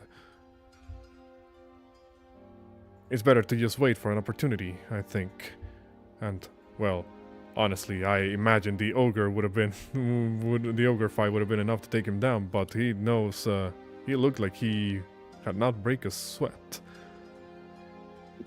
Then you came along and cut him down, so I guess you must be even stronger than an ogre. Atlas just kind of punched him. I did my share. Well, Yes, you did. seems all of you, Honestly, kind of out of character. I'm kind of surprised Valencia didn't comment on the fact that Signis basically just used a fucking dragon breath. She hasn't yet.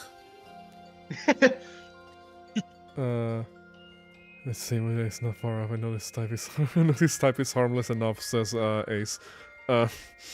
So fate, safe travels, fate. Why is fate in quotations in that sentence, Bart? I think Bart took my fucking pages joke too fucking seriously. So fate will just kind of shrug and wave you guys and says, I will suppose we shall find each other later on. I don't suppose you have a way that we can meet each other again. Yes, it is a big country, I imagine. Oh well. At any rate, I wish for us to have pleasant relationships, I suppose. He kind of like extends his hand up to like shake anyone's hand if anybody like pays some attention. Same. Gilbert shakes that. You shake his hand and you feel a prick in your hand, like a slight sting. He's fucking dead. He's fucking dead. Yes, new character. Let's go. You look and you look down and you don't see any immediate like wound or anything like that. Same with Ace, like you shake his hand and like you feel like a slight prick, and when he notices, if you guys are looking at your hand, like when he notices that, he says, "Oh, apologies. It must have been this." As he kind of like shows his hand, and you see that he has a ring on that is kind of like thorny on the exterior of the ring. Like not the interior, like he's able to put it on just fine, but like it's kind of like a ring of thorns basically around it. I don't know why, but I'm just imagining lactose being injected into Gilbert. Gilbert isn't lactose intolerant, alright? No. You have to understand. Every character you make will have the lactose intolerant joke, okay? You can't escape it. You cannot escape it. Yeah. So I am almost here, and Ace would just say to Pate, "Are you like a an assassin or something?" Kind of whispering over to him. He chuckles, and like the first time you ever heard him like chuckle, since you would talk to him, and he says, "Nothing like that, of course not. This is merely one of the many treasures that I have gathered over my time traveling." Could you roll me Could you roll Ace's insight, because she's ran into assassins before. This looks like something they would have. This one? Brock is gonna be checking Gilbert, the prick he meant. You can roll me a medicine check. Valencia, give Brock guidance. Yep, I can give guidance if you ask for it. Also, I rolled an 18 as Ace. Ace, you gathered that the ring does look like it could have belonged to an assassin. It kind of like has like this darkened like edge. Well, maybe not an assassin specifically, but like certainly some form of like, unsavory kind. Well, damn. It looks a little bit out of place in his hand, because his armor is kind of like this very light brownish like coloration. So like either he didn't like color coordinate the the armor with the ring, or like the ring straight up not his. That I rolled a 32 to see if Shieldbear had got poisoned. You look, see if you find any like varicose veins or any other signs of like poisoning or venom, and no sign. You're 100% certain that there's no poison being carried in the thorns. After examining Shieldbear's hand, looks up to him, gives Shieldbear the okay nod. The waste of a 32, but fuck. Rock is the autistic guy. Asked, "Hey, can you check this thing that is your hyperfixation? It's probably the maximum thing possible." Just the first time he's asked, "Hey, can you check if I'm poisoned?" And he rolls a fucking crit, the highest crit he could get. Jesus, that was actually pretty good, pretty good in the roll. Holy shit! I rolled a 32, and it was nothing, but still. After shaking hands, Pate just kind of slings like his spear over his shoulder, and then he will begin to walk, in a random direction of the forest, and he'll say, "Be careful, all of you out there. Watch out for any unsavory characters you might run into. You never know who might be out to get you." And he will just wander off, and I'll just add him to the journal at this point.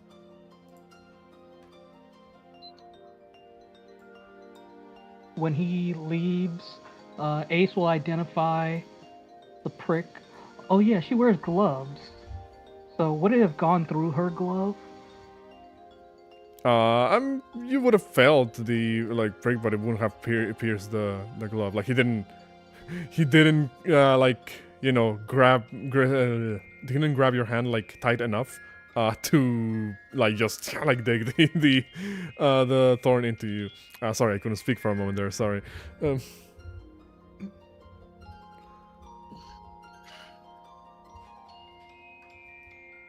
Now I am back at Computron.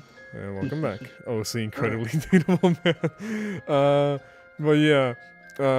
Pate will then disappear into nothingness. Not literally, obviously. Like he just wanders off. And you guys will pulls a sickness. And you guys will continue on your way. Roll a stealth through the through the forest. Give me 1 second. Oh, go ahead. Sorry. I was gonna say before we do go, Rockwood Brew. It was Atlas, Valencia, Shieldbear. How long does it take? It takes me 10 minutes to make potions.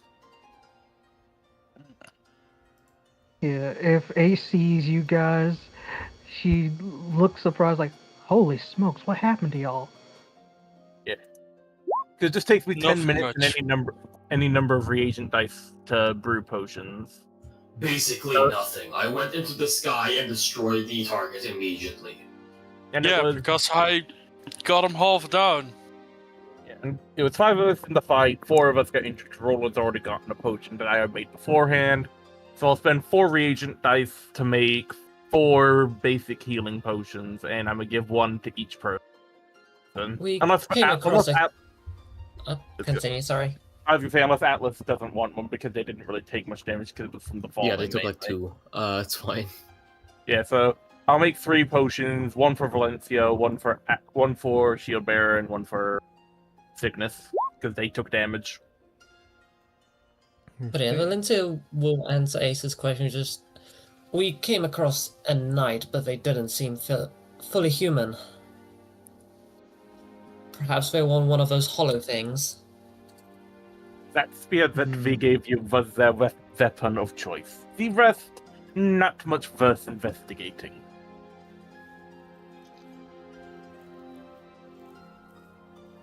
The spear, when wielded by them, seemed to have some kind of electrical properties, but I have no idea. But the arcane is not mine. field of expertise, so I have no idea if it was the person themselves or the weapon.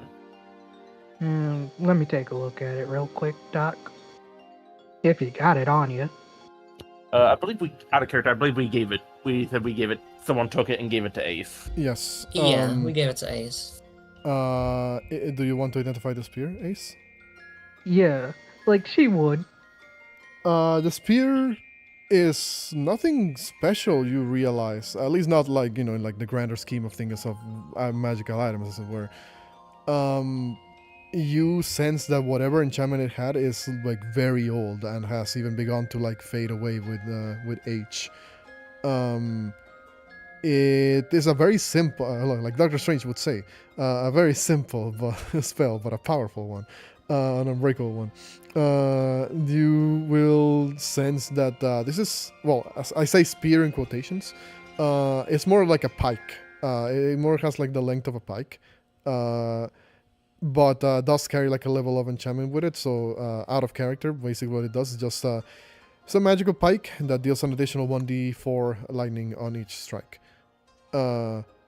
Nothing super special, but you imagine it probably was better like ages ago before the enchantment started fading away. Is this like a fucking like common magic item? Basically, I guess so. At this point, like it probably was better back in the day, but the enchantment is no longer as strong. Yeah, and because of my weapon style, that's not useful for me because I can't. Because of my two-hand, I can't use my rapier. Yes, Yeah, and I'm a Ace- fire guy. Yeah, Ace looking at it would be like, well, whatever sort of enchantments that were on here, they're starting to fade away a little bit. Whoever was wielding it most of its stomping power probably came from them. Most you could do is probably zap somebody.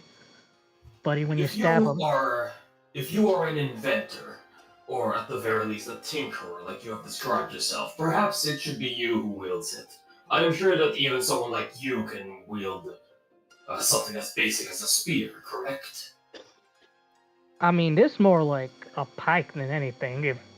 Guess the fella was pretty big. Sorry, I'm back.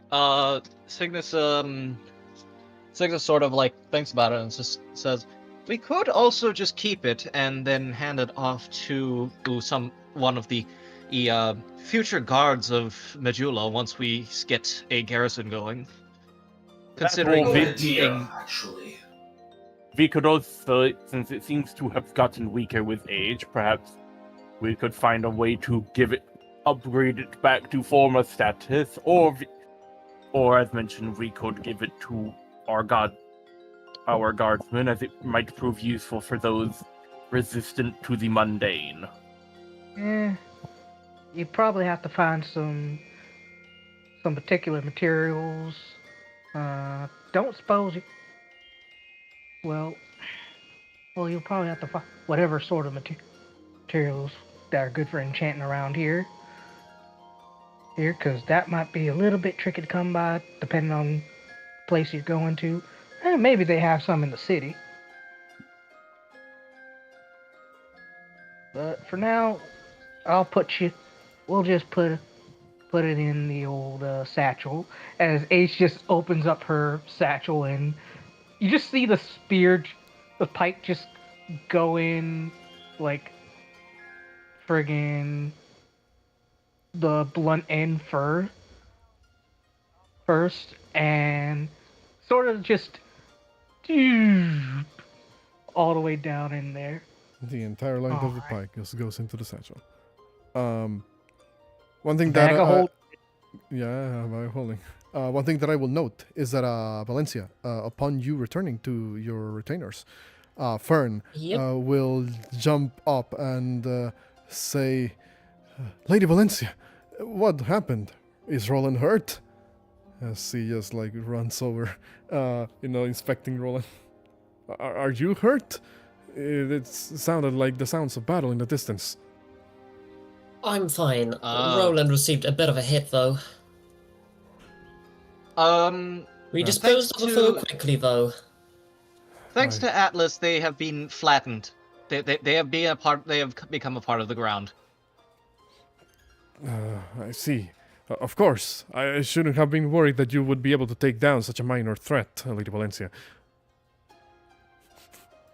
Indeed, nothing more than a bandit. He nods, and you see as Cersei and Gwenalt also like come by, like basically just to do the usual process after a battle. You know that often happens to you, Valencia, where they just like, okay, makeup, cleaning. You know, like let's make sure everything's orderly. Yep. Like Cersei just kind of like pulls out like a duster and begins to like clean like any form of What's it called? like you know, dirtiness that may have gotten into the armor, and you know, As they like, you know, fix up like Valencia's makeup, like Atlas will actually ask, like, What are they doing to your face, Commander? She's getting we- she's getting dolled up. And Replacing the makeup, of course. We were in battle, were we not? Okay, Make- I'm just... Scroll up. This term is unfamiliar to me. What is this? What is the purpose? Is it to reduce glare from the sun in order to fight better at certain positions of the day? It is a... No, it just makes is a- somebody look nicer. It is a... Hey, Yeah, we'll just go look at Atlas and would state... In the practical terms, it is a product designed from various materials, depending on the type or brand or specifics, used by individuals to improve upon their physical characteristics or hide marks and or injuries, and to make themselves look more appealing to those they seek to attract. Neither of you are prime combatants trained in military and combat. I am sure that Lady Valencia's knightly prowess would not allow her to do something like that for something such as vanity. I would like to ask the lady herself, what are you using that for? it It is for looks vanity. pretty. it makes her all pretty. Let It her makes her all. speak. I will strangle you. I am a knight. I am a noble. I have to look the part, do I not? Ace just trying Ace with a similar voice to Valencia. It makes her all prissy. I'm going to be Quiet, please. Do not start a fight right now. We do not need this. Wait till you're in Fort Cardinal. So is this some sort of psychological warfare you are playing, Commander? It's to make her look all cute for any knights or Be top. quiet, bandit! I am asking the Commander. Valencia just looks smugly at Ace. After being told to shut up. So, Ace sticks a tongue out at Valencia and flips her off. Now, Lady Knight, comply. What is the actual use of this? Well, all nobles wear this kind of stuff. It's kind of custom to do so. So it is like a sort of uniform, then, to maintain discipline. I wouldn't say so. Cygnus I'd like say pulls so. out like. just Here's the thing. You see, Cygnus. Rock to the side is just slow blinking at the bullshit reviews. It's makeup. It is made to make people look nice. That is it. There is no complex reasoning. Worn by Cygnus people actually so pulls well. out Cygnus pulls out one of those like little like mirrors with like little like thing that you like dab your face with. What the fuck is it called again? vanity mirrors. Yeah, a little vanity mirror with like concealer or something like that. Just like it takes off the mask, just like starts applying some to himself. Just like, no, not any particular reason. This, it is genuinely more so for vanity. I do use it for disguise, however. Sometimes the easiest way into a noble's home is pretending to be a maid. Just like very casually as he like. While I accept your reasoning as your reasoning, none of you are knights like the lady here. Therefore, I will accept her explanation. It's not a Lady night thing. Yes.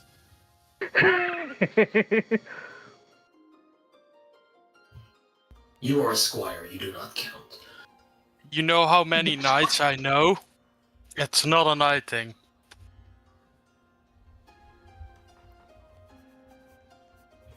Lady Knight, explain this discrepancy to me. He's Clearly calling they're you not- on your bowl. Well, clearly they're not from Drangleic. I I understood, noting this down as cultural context. I have also worked with nobles and such. It is much more to kind of compare your discrepancy that you are noticing, Atlas. Makeups and other such designs are more used in the nobility to make themselves look younger or more and such things to purvey that they are basically to make them, in a weapons term, they make themselves look more polished and outstanding to appeal to the others. It's an Or an important status symbol. Whilst other soldiers and knights, those might not have nobility or those that do not care for such things, do not use themed gears. It depends on the person and their needs. For example, knights from where Shieldbearer are from may have no need for such purpose or are not of no standing to where they would care for such things, whilst those like Lady Valencia from noble houses might care more about their physical appearance and presenting themselves more highly to others. I hope you understand, Doctor, that your explanation makes significantly less sense than what I am getting from the Lady Knight. Is what I would say. What are you talking about status symbol? What do you mean? Is Oh my that God. not completely arbitrary and superfluous? It is. Well, I guess it is. It is. Cygnus like very like he for a second he drops the act. He's just like it is. Well, Valencia's just kind of like confused out of all of his. Right, let me explain. Drangleic is a kingdom. It's run by a king, and this king rules over nobles, people such as I. Status symbol is important to denote who controls what. And who's the most highfalutin, hot-aired so-and-so in the land? Well, that'll be King Vendrick, of course. I am Ace so of the confused. Fling. Perhaps you are you take the role of a noble, but are you not taking the role of a knight in this case? We are heading into scenarios that potentially cause combat. Indeed, Cygnus, hence why the makeup needs to be reapplied. Cygnus, But why does it need to be maintained? For appearances. Why do appearances need... Do you not understand the discrepancy that is rearing its head here? It's not for Cygnus would- efficiency. At this point. Oh, go ahead, Signis.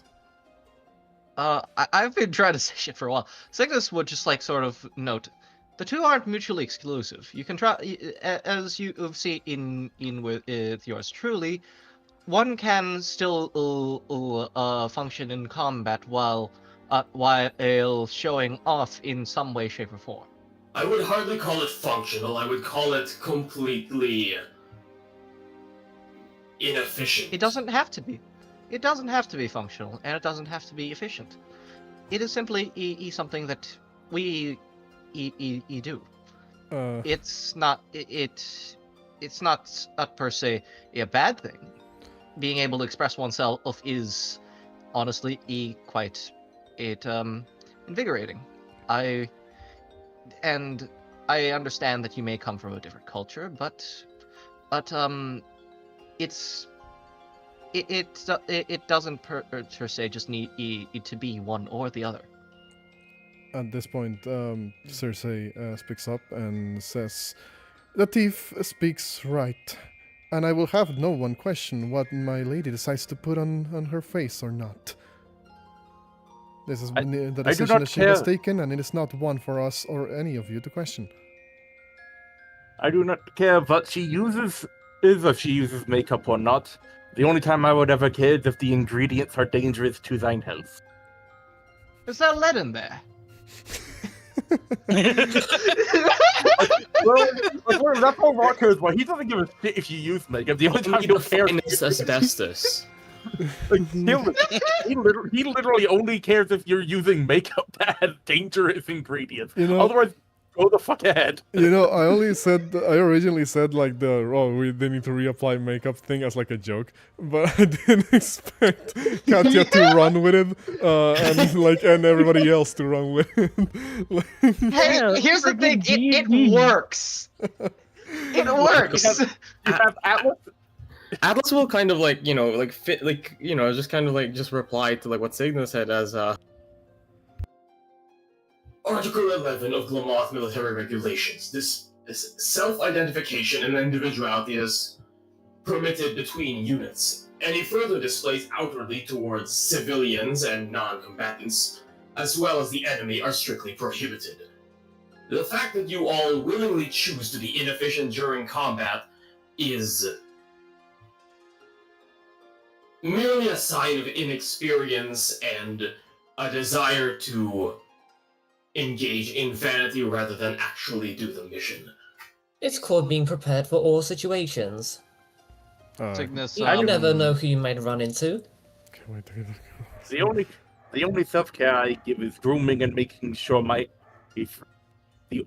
natural coatings are coated on all my feathers to ensure that my body remains healthy. Otherwise, I do not care for such things. I understand them due to the fact that some makeups contain ingredients poisonous for the user's health, and I've had to treat a few cases myself. But outside of that, I do not care for such things. People are people. That is the end of the discussion. At this point, Gwen. Signis is Go ahead. Sorry. Signis is just gonna say those may be Glomoth's military regulations, but not every military shares the same choice. It is And in how therefore they every other run. military is objectively inferior. It is not a surprise that none of your militaries have mastered space exploration yet. I don't believe your military is also responsible for running a kingdom, though, is it? The Glomoth Empire is ever expanding and spans multiple galaxies. I would correct you and say not yet. Yes, There's exactly. still time. You are far behind, and you need these impurities to be purged from your behaviors. At this point, Gwenol speaks up. Are you and is- allowed? Sorry, go ahead. At this point, Gwenol speaks up and he's like, "Well, I don't know. I just think the colors look nice." That's the most genuine answer ever. Yeah. AO296158. Are you allowed to talk about these impurities? Wouldn't that be giving us hints and advice of how to reach these interspatial travel? Which is against your own code?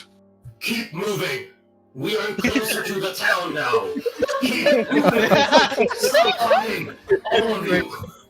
Friggin' Atlas is just called out on her shenanigans, on their Atlas shenanigans. Like, I was gonna say. Get you over. Go ahead. No, I was just gonna say, speaking of Arabian town, remember what I said. The town is almost like a day and a half worth of travel. You technically have already moved the miles for the day after this encounter. Like you just move like a couple of miles forward, and that's basically we like nighttime get falls. Shortcut? Yes. Because of the you checks did, we hold on. made? let me see. In that case, never mind. I am stupid. I did not remember that you guys took the shortcut. Ignored what I just said as I made a fool of myself. The It happens to every fucking DM. It's fine. It happens like it happens every Fate session. I love that. I love the fact that it's like Atlas overzealous argument of why other militaries are inferior, why their military is the best, why everybody else is so slow, what they should get rid of the stop being so slow. Gets told, hey, are you supposed to tell us this? Loading wheel loads. Leaves. Okay, so moving on. Also, for those who are commenting on the chat live here, no, don't actually eat makeup. That's bad for your health. That's not something that we endorse or recommend. It's like when people were saying that you can eat Tide Pods. Like that, yeah, no, don't do that. That kills you. But no, seriously, Signis did fucking ask Valencia, is there lead in there? The finest uranium green to highlight the red a bit and a bit of. Signis is just like, oh no! Signis is just like looking at her with like genuine fear in his eyes. You need to stop using that. Well, I am not about to explain radiation. Speaking of green, actually, What? here's what's gonna happen. Cause you guys see in the distance, after getting past a couple of trees in the tree line that's kind of blocking some of the visibility here in the path that you're taking down the mountain. Well, you know, you're way beyond the mountain at this point, but you know, point still stands. You see in the distance what appears to be a massive, probably miles long fort that extends throughout the eastern coast of Drangleic. Lo and behold, you see ahead of you what you believe to be Fort Cardinal, and on the nearby distance, that town. In fact, you're approaching from quite an odd angle at this point, as you're actually, the pathway, quote unquote, that you're using seems to be like blocked partially by a segment of the fort wall that seems to be kind of built in such an angle. You see what appears to be a number of silhouettes moving in the ramparts of the fort. Perhaps soldiers of Drangleic that are, you know, on their usual so like day watch in duty. The fort itself, walls that are probably like on the tens, if not 100 feet tall, with watchtowers located in different positions of the tower of the fort that are visible even from the ground.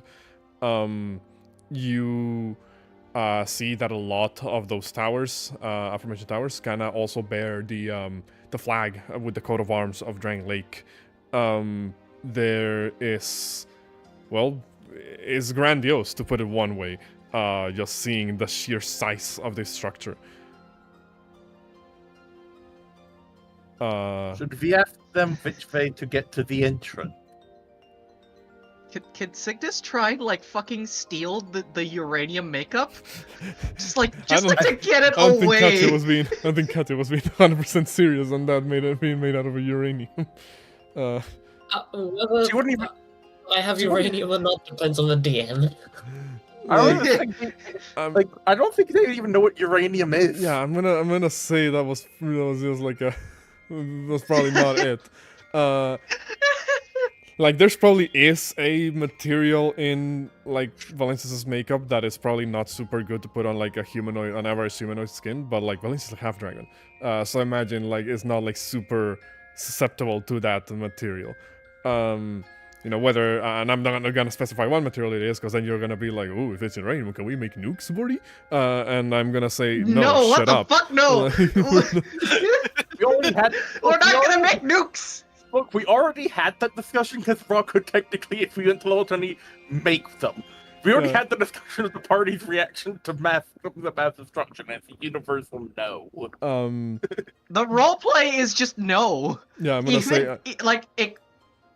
I'm gonna say no, there's no uranium there. But anyway, like I said, the path is kind of like placed in this weird like crooked way that are partially blocked by the fort. Again, you guys know that this is not like, or discerned rather, this is not like a path that has been traversed in years, perhaps. But you do see that you can't technically like skirt around the fort and go, to the town nearby. So what will you do? My brain's just getting Oblivion flashbacks where like you just jump on one of the walls and just walk along the edge until you eventually reach the fucking door. Yeah, Rock just kind of looks to the burning stage. Valencia, have themselves been to this specific locale of Drangleic before? Have I? I imagine I have. Also, you have on occasions, visiting and the like, making the rounds around the kingdom. You have been around Fort Cardinal and the town for a bit. No, Indy, you have spoiled Crystal Punk to one of my Thursday players. No, just kidding. That's no, no, just kidding. No, don't feel bad about it. I have things prepared for them. Don't worry. But that's besides the point. That's a different campaign. You have been around. You kind of roughly know what the structure is. You know, on occasions they do allow civilians and travelers into the fort itself. Because due to like trading and the like, or like even like mercenary work as well. If there's like a quest board, of sorts, they might like request outside assistance outside of the ranks of the army. But as it stands right now, do you have any specific question regarding the knowledge that Valencia may have for this? That's basically all I wanted to know. So Valencia will just say, I believe I could request a room in the fort. However, looks at Ace. They don't allow bandits inside. Signis is like daggers at Valencia. You see as Signis like approaches the town, he quickly swaps outfits, not like to the hunter's outfit, but like something else. It's still purple, a lot of purple still, but it's like notedly different, and he's just says, "Oh, I have no idea how far the news has spread. I might be wanted here." What? Rock would also look to Valencia and state, also, given thine current predicament with the rumor around thine taking of funds, would it be best to engage with the nobles of this settlement? And wouldn't that make you a bandit as well, Scales? I am not a bandit. Right. Signis. Embezzler. I was innocent in the whole affair, I'll have you know. I am not claiming thine guilt, but given that you are accused, would it be ideal to meet with the nobles? We came here for trading. So, yes, don't we need to trade with the nobles? Well, when it comes to trading, nobles run a settlement. But when it comes to setting up deals with ingredients, as I have done so when I ran mine shop in mine home, it is more the merchants and the trading systems in the town you would need. Settlements is more dealing with nobles is more internation deals. Otherwise, if you simply wish to organize a transportation of grain, you need to talk to the Von who owns the grain and ask to buy some. Indeed. I assume. If I may this add, is also late evening. It is getting to like evening time at this point by the time you arrive at town, because this would roughly, this would be like on the last hour of the 8 hours of travel that you would have encompassed here. If we alert the nobles that there's a brand new village for the taking, that technically doesn't belong to anyone as of right now. Not legally speaking. We would lose the settlement. Or That would we be a would very have bad to, idea, yes. or we would have to fend off against in an undeveloped settlement against numerous armed convoys seeking to lay claim. So It may be in our best interest that we just rent a room for the night. I have some coin on me if we need. Signis like pulls out a small pouch, looks in like sees like 38 coins. Like, does this seem like enough to like get at like any sort of inn at all? Like with Signis's like knowledge so far. How many coins you said you had? 38. 38. Like you're fine. Your inns usually charge like anywhere between like silver to copper for like mundane inns as it were. Now if you want to get like something real fancy accommodations, now that's when we're talking about gold. But you're not sure if they'll have those like in this town nearby the fort. Looking to Yeah, Signis just like pulls out a coin and flips it. Rock looks. If we are looking for a place to stay for the night, I recommend a place that is unremarkable. We do not need over extravagance for signifying that we have coin, even though we are not incredibly wealthy. Would mark us for potential thieves to try and steal our goods, and be seen as too poor might potentially lead to issues if we are trying to sell or apparently have money. It's best to just be unremarkable in these situations. Oh god, I can't appear poor.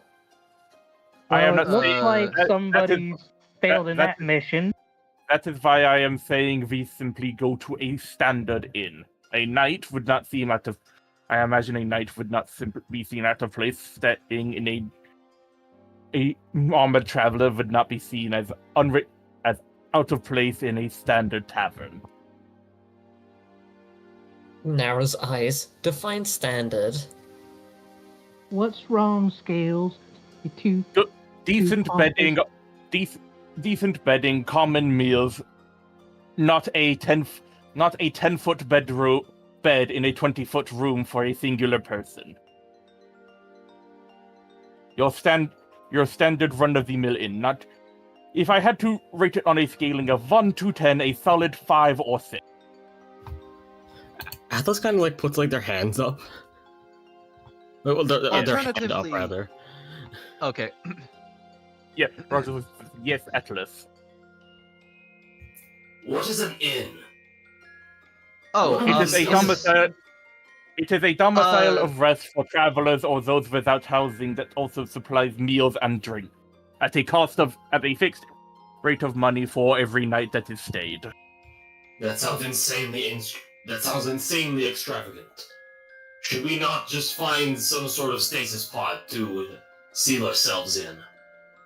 Signis I is do just not know what that is. Oh, right. Actually, Yes, I Actually, no, Rock does know kind of what that is because he remembers you talking about it. Says, I do not believe that's that thing you have mentioned exists in this planetary sphere. We really are in the boonies. Signis is just gonna. Cygnus thinks about it for a moment and just says, alternatively, we could just camp out on the edge of the edge of town. I understand why some of us might want to rest in a bed, but considering our current financial circumstances and the fact that some of us may not be receptive to sleeping in an inn, but seems to still be fine with it setting up camp, we could just do that. I am fine. I would not mind paying for the inn stay. I have the money. I would prefer. Oh, sorry. Go ahead. He can help organize which one we will stay in if that will appease if everyone is fine with such things. I prefer camping. I'll make sure to keep my budget low. Only a couple gold. You got Gold one coins. gold coin. One. Void coins. 15, actually. Rocket One isn't gonna. is your budget. Rocket isn't going. Cygnus, like, turns his head. Rocket isn't going to look to Atlas because he knows Atlas doesn't really understand the fucking in the situation, so he's not going to bother asking camp or inn because they don't understand one of the options. You got hotels or Sorry. where you're Look at- from? He's going to look to Ace and is going to ask, so Ace, what? I know Valencia would put and Signis. I know that Valencia would prefer to camp, not camp, to go to an inn. I would also like to myself. What is your decision, to camp or to go to an inn? Like, I don't mind sleeping under the stars. Staying in an inn ain't bad. I've slept in hotels and saloons before. Ain't that bad. Also, looking over at Atlas. Tin Man, y'all got hotels where you're from? I do not understand this term, no. A big old building where you sleep for a night. I will be honest. Most buildings just look like buildings to me. The Glomoth Iron Cavalry rarely actually enters residences of civilians. We are deployed to the war. We are deployed to the war zone, and then leave the war zone and return directly back to base. So the best way to describe it is your military unit does not have what is called a civilian life. Correct. Well, now's the opportunity to taste some luxury. Signis, what is thine decision? Would you rather be in the wilderness on the edge of town, though I would be against that as it is a bit suspicious to camp outside? Or would we prefer to reside within a tavern? Oh, and he'll also ask the retainers, like, what would their opinion be, camp or tavern? Oh, I was actually about to type some of their comments. Actually, Fern will say, if we do opt for an inn, I would prefer one that has some stables readily available for Roland.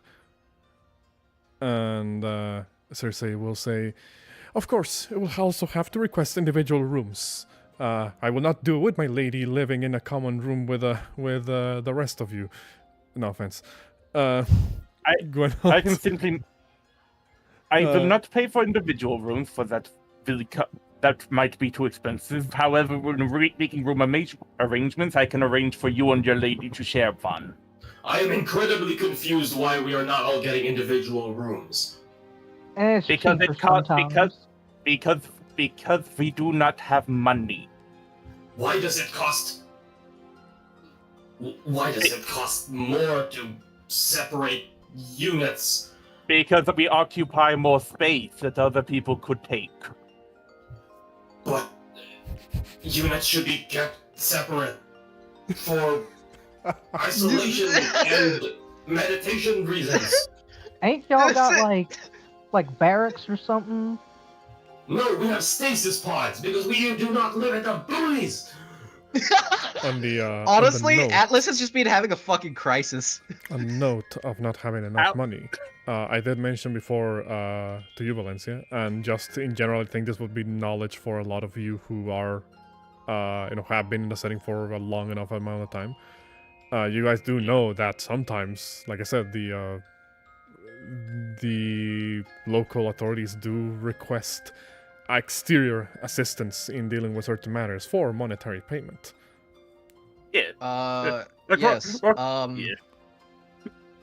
So, actually, you know what? Cygnus is just gonna be like, I could just look for I could just watch to see if there's any thieves that pass by, and then pinch their pockets.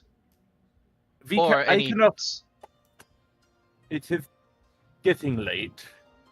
I would say I do not mind paying for this night, and tomorrow in the morning we can organize and see if there are any job postings for work we can take. I would rather keep us from committing any criminal activities that would get us arrested or kicked out of the town. He's mainly looking between Signis, because he's actively mentioned he wants to commit crimes, and Valencia and Ace, because they're planning on dueling each other, and he doesn't want Why are to you cause a looking at war. me for that? Because you two are planning to duel each other, and I'd rather we not make a ruckus. Dueling ain't illegal. Well, is it illegal over here? No, it's not. See, we're in the letter of the law. Signis is just sitting there like in like the unfamiliar. So it's just like, well, let's just walk into town and move in from there. If you see any wanted posters that may have a visage of my mask, it may be best to only refer to me as Mr. Walker. Oh, all right, Walker. You do see that nearby the entrance of town there is like a small guard post nearby like the main road with a couple of Drangleic soldiers stationed there. Rock. Oh, good. What were you gonna say? I was gonna say, Rock, when we get close to the guards, would ask them if they basically say that they're new travelers to this town, and would ask if they know where a decent inn, like not like decent as in like common folk decent, like not super extravagant or anything, inn is that would have a stable that has a stables for horses and such. You will ask the guards this as you approach? Well, obviously do the standard greetings and all of that, like stating that hey, we're travelers. Then he'll ask if they know where places. You will see two different, soldiers stationed there, wearing different uniforms, though still bearing the same coat of arms of Drangleic. One of them looks a little bit more well armored than the other. The usual, standard issue like Drangleic soldier attire. Of the release for like the baseline infantry, it's mostly like a brigandine with a sort of like oval like helmet on top, and the other one seems to be wearing, however, like slightly better equipment.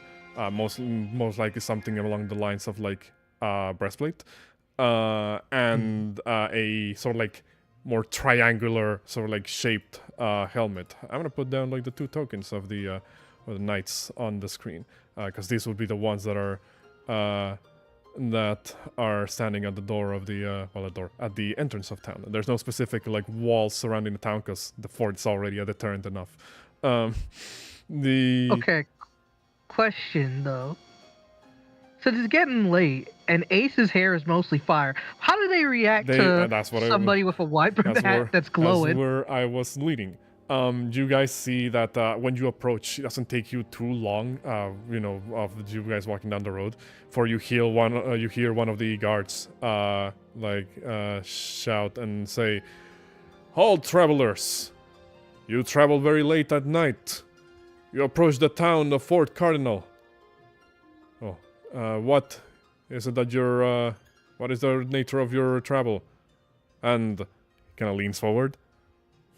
You see as he kind of looks over at the other guard, and they kind of whisper something to each other that you can't quite hear at a distance. You see that one of the one that seems to be like less equipped than the other looks over at you and says, "And do not take this the wrong way, travelers, but is one of you wearing a lantern underneath their headpiece by any chance?" Ace hearing that, she looks miffed, and you see smoke kind of billowing from underneath the hat. Like, It's more of a candle. It is all. It is all. Rockwood. They are not so good. Signis probably would have just like put a hand on Ace's shoulder and shook his head like, not worth it right now. Rockwood state, there is no lantern. It is all natural. We are a very, very bunch. He's just looking at what he presumes to be a human. He's fairly. They both are human, or human looking. Not the guards. I mean, in our party, because we have Signis. who, to all intents and purposes, to Rock's current understanding, is human. Atlas, who is human ? Valencia, who's dragon ? Shieldbearer, who is humanoid bear. Ace, who is fire human, and Rock, who is Birdman. And then there's Rock himself, who's Birdman. You do see that they all seem kind of like, not like jumpy, but they do seem like a little bit apprehensive because you can probably guess that they've never seen people like Ace or you, Rock. Well, I guess Shieldbearer and Rock, like they don't really like zero in on you because they are familiar with the concept of beast people, but like, you know, they don't probably. Still weird. It's still kind of like an odd sight around here. Like beast people are not really super common in this region of Drangleic. But mostly their attention is focused on Ace, Valencia, and believe it or not, Atlas as well is garnering like a little bit of their attention. Yeah, I mean, that's fucking pristine-ass armor. Yeah, like they're all kind of like looking at you guys like, what is happening? Valencia will just call out like, "We're here to stay a night. Is there a problem?" We are travelers who have recently crossed the roads. They kind of like look at each other. One of them speaks up, the one that is better equipped, and says, "Do not take this the wrong way, but some of you are not very your usual crowd.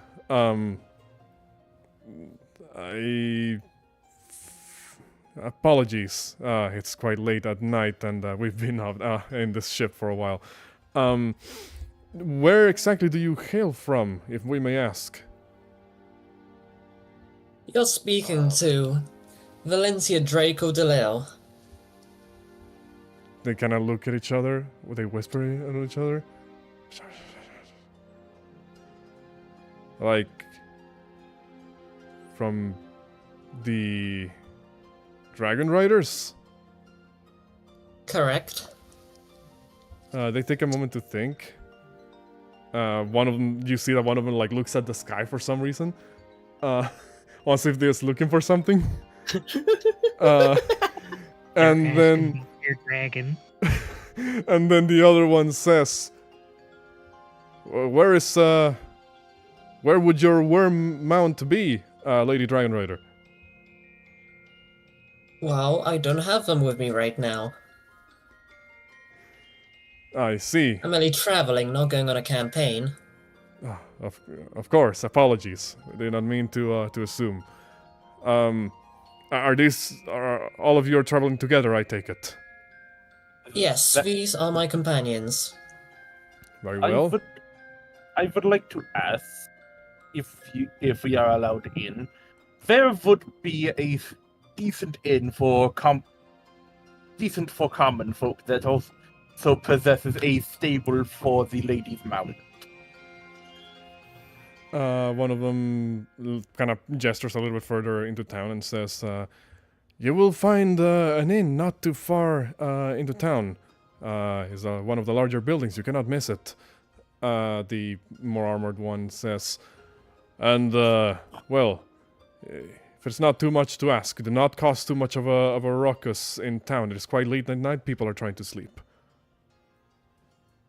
We do not intend to, right, everyone? Of course. Very well. Ace saying in a language you don't understand. Well, actually, no. Rock speaks primordial. I think. We just need to We just need to do a quick once-over of your belongings, if you don't mind, making sure you're not bringing anything particularly dangerous into town. Standard procedure. Yeah, that's right. Would the 20 bombs, potion of poison, and snake venom and serpent venom be a problem? They will certainly raise some questions. I also have a vial of acid and 20 poison darts. Hey, if you go... Well, here's the thing. How much does that all weigh? Because Ace has about 78 pounds of stuff in the friggin' bag of holding. I had So- my bombs alone are about 20 pounds. What you missed? Well, Marine, the guards at the gate of the town, well, the gate in quotations, they're trying to make sure that you guys are not carrying any like contraband or items that might be a little bit too dangerous to bring into town or anything like that. Honestly, with Signis, they would just find jerky and a few other things, but I don't think they would like find in like they would find like general traveler things, but I don't know if they would find like his stash of weapons. I'll say if any of you are particularly like keen on not getting a particular item found out, you can make me a sleight of hand check to see if you can like, you know, now you see me fucking, you know, like hide the item in question. Rocks. Oh fuck, that's a shit roll. Valencia can reassure Rock that like, hey, what's it? Words. Can I check on Bardic Inspiration for that? She'll reassure Rock that, you know, maybe we can't bring the bombs and everything into town. That makes sense, but like, their doctor, they can just like, you know, doctors of Rockta, Valencia can explain that. They can just like take the bombs and vial and just like have it on standby until we go to leave town.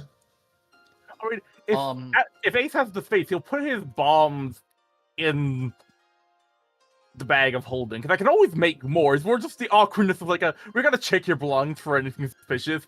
The one guy carrying enough bombs to blow up multiple buildings. Also, oh wait, that's right. With a bag of holding, it's the thing of you gotta specifically look for that particular item and take it out. So Ace can just BS some stuff when they're like, quote unquote checking. Like the only thing, honestly, would be the bombs. The poisons. He's a doctor, and also the potion of poison. For all intents and purposes, it looks like a healing potion. So that's not sufficient. It's mainly, and the other one's a serpent venom vial. So that's like anti-venom, maybe. So like the other things he can at least explain in a blunt and simple way that they are poisons. And what I specialize in poisons. I am a doctor. Neither of which are a lie. Mm-hmm. Also, yeah, no, Ace ain't letting Bofos take a guns, cause this ain't the friggin' sheriff. This ain't the marshals where they're turning in the guns. I mean, they're not saying that we have to take away our weapons. If we're just there looking to make sure we don't have anything suspicious. Like, travelers on a road in a medieval time carrying weapons, that ain't suspicious. You gotta defend. No, they're not specifically. They're not specifically saying. Oh, go ahead, Mark. Sorry. Yeah, but here's the thing. Y'all's got swords, spears, shields. Yeah. Ace has friggin' guns, magic guns. Yeah. Signis also has a gun, but he's hiding that alongside like his actual hunter gear, and also his masks, because one of them is literally the mask that Signis has. So that like marks Signis. Yeah, like I was saying. Go ahead. Sorry. Could I also roll Bardic Inspiration to add to that sleight of hand? To your own? Yeah. I don't believe you can give yourself Bardic Inspiration. That's a lore bar. That's thing. Yeah, that's lore bar. Lore bar thing. You can give it to Ace though, if you want to, or like somebody else. Yeah, I think I'll give it to Ace. Flash of Genius. Okay. I'll give it to Ace. All right. So, like I said, they're not asking you to turn in like all of your gear or something like that. They're just making sure that you're to have something that's going to like, you know, call down like a meteor onto the town or something like that. Like they're just trying to make sure you're not like actively gonna do something crazy. So like, you can't bring Atlas in. So, I mean, they're not even sure how to like react to like if Atlas was to approach to be checked for contraband. They're kind of like look. Atlas just like walks up and just like, you know, like kind of like, you know, like when you're in airport security, just kind of like slightly like opens their arms out. Yeah, 'cause, like, they can give her a pet that, but they won't find anything because everything's built into the armor and they don't know how to open it. They're looking at you and they like stare at each other, and the armored one says, "Apologies, traveler. You, if you don't mind a question, you wouldn't happen to be from the nation of Alken, would you?" Oh, give me a moment. I accidentally closed voice mine.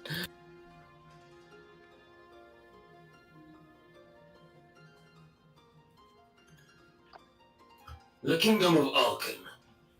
Is this related to that Iron King that people have also asked me about?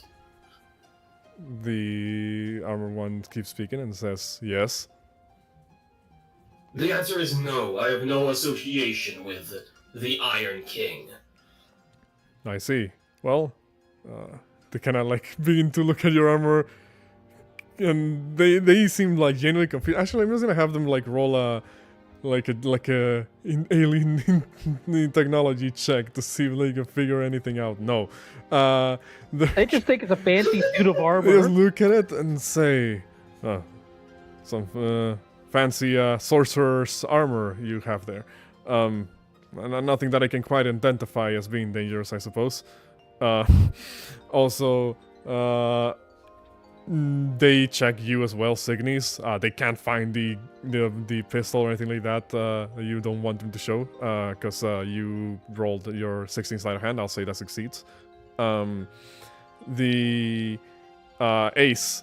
Did you have advantage for any particular reason in the? I don't. I think it was auto rolled an It was- advantage. Yeah. So yeah, that'd Signis be, also gave her what's it called? Bardic. Okay, so So what's your bardic? I believe Plus it's 6. Sorry. D6. D6, so you can roll a D6. Okay, so 9. At this point, let me switch music. 15. Hey! So 15, 15. Do so- you want to add anything else to that, or you feel like that's gonna just- make it? Just to be sure, if Signis don't need, if 16 was like, okay, Signis was good, Ace would use Flash of Genius on herself, essentially like Comprehensive. sort of palming the stocks of her guns, and sort of the Billy the Kid kind of hiding it underneath her duster, and if they kind of pat her down, she kind of spins them in the shadows away from her hair, so it wouldn't be catching the glare. So that'd be it's 15, 16, 17, 18, 19, 20.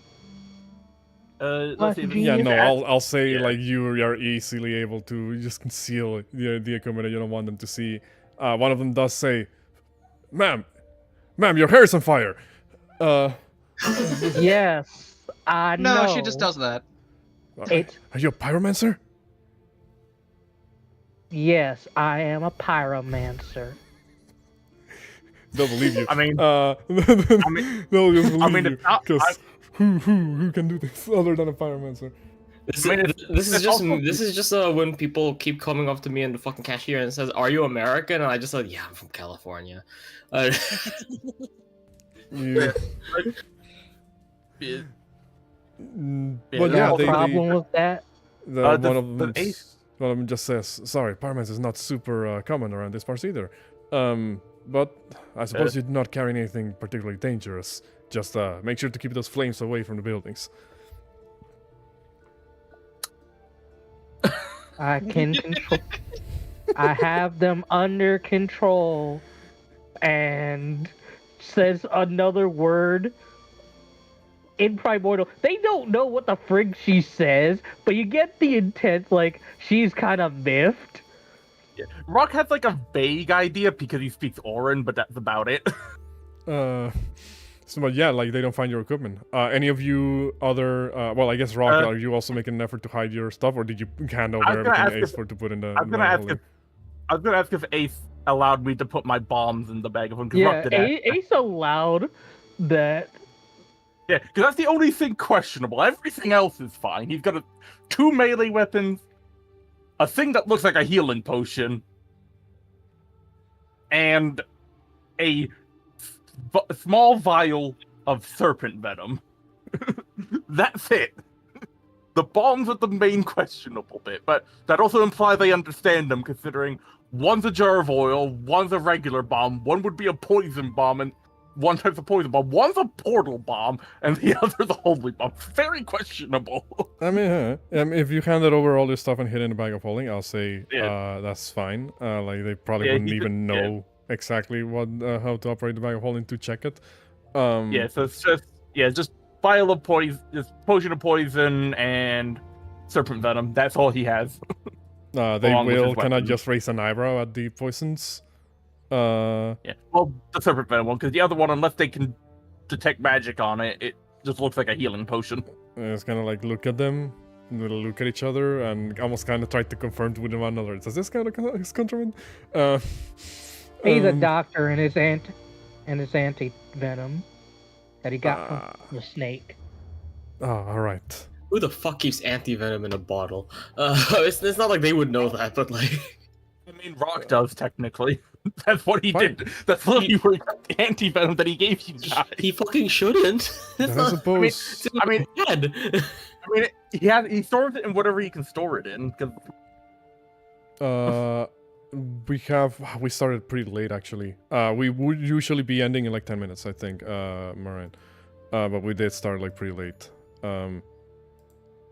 I'm fine to keep going until we... I don't mind keep going, I just want a bit of clarity. Yeah, we can go for a little bit, because we started a little bit late. But yeah, like, I guess it's up to y'all, like, when would y'all believe, like, y'all want to call it. Another, like, half an hour, I guess? Half an hour?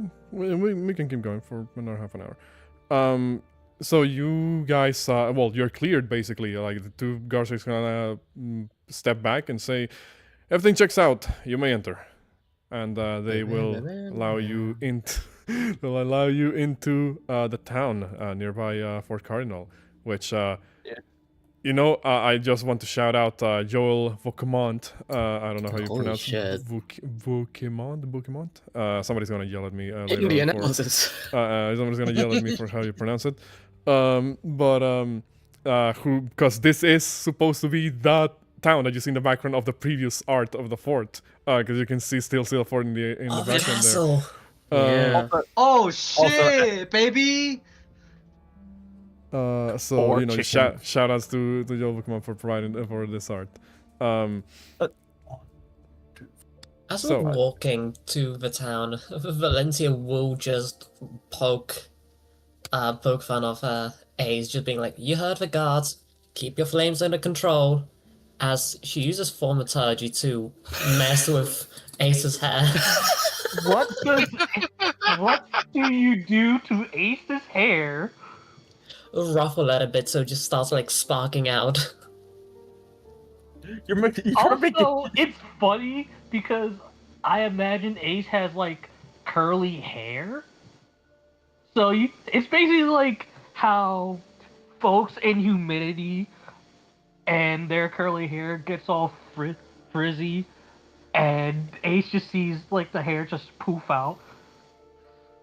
Yep.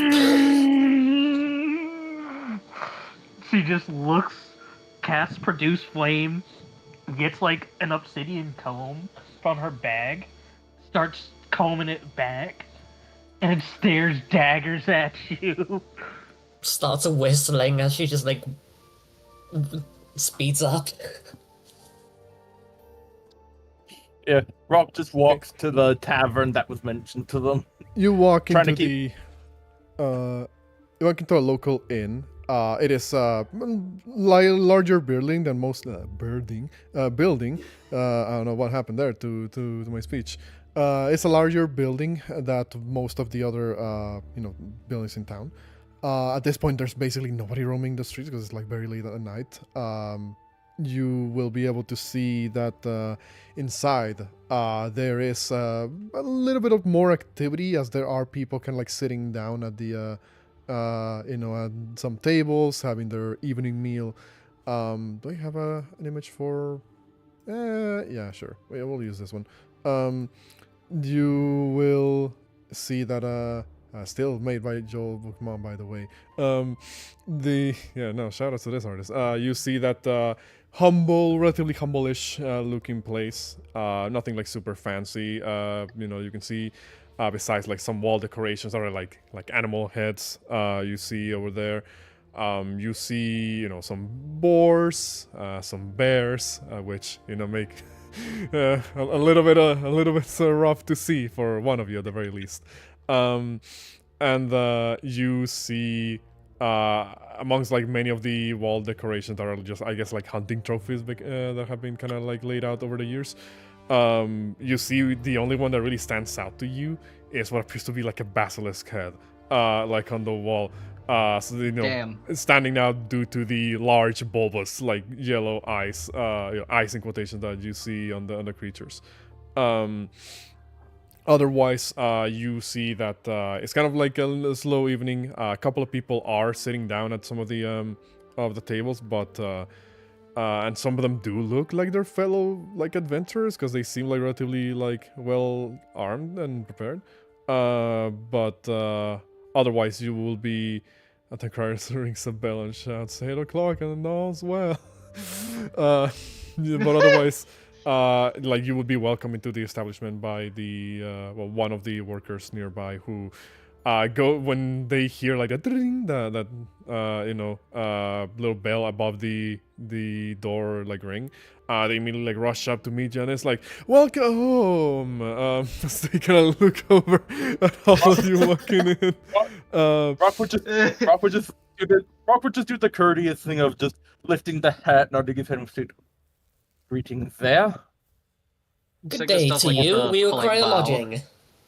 Some of you talk at the same time, but I think I got the gist of it. And the worker in question, this kind of like younger man, probably like in mid to late teens, will look over and say, right, accommodations, kind of looking at you guys. He says, individual rooms? I was planning for some of us to bunk. Holy What shit. the fuck did I do? No, that's jump scare me. He would look to Atlas and would state, you would request a personal room, correct?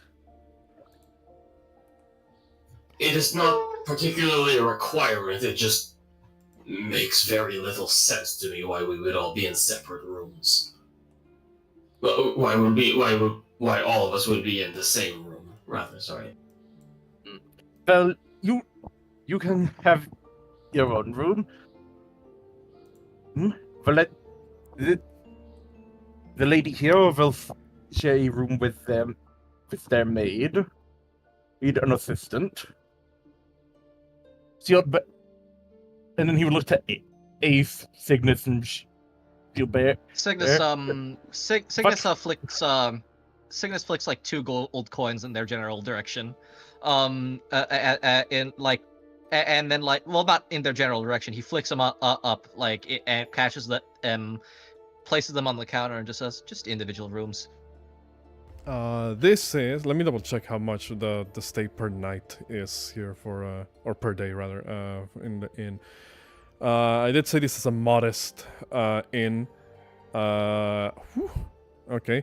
That's 5 silver pieces for per person per day. Yep, that I'll 4.5 do gold. If yeah, you include Cygnus would the servants.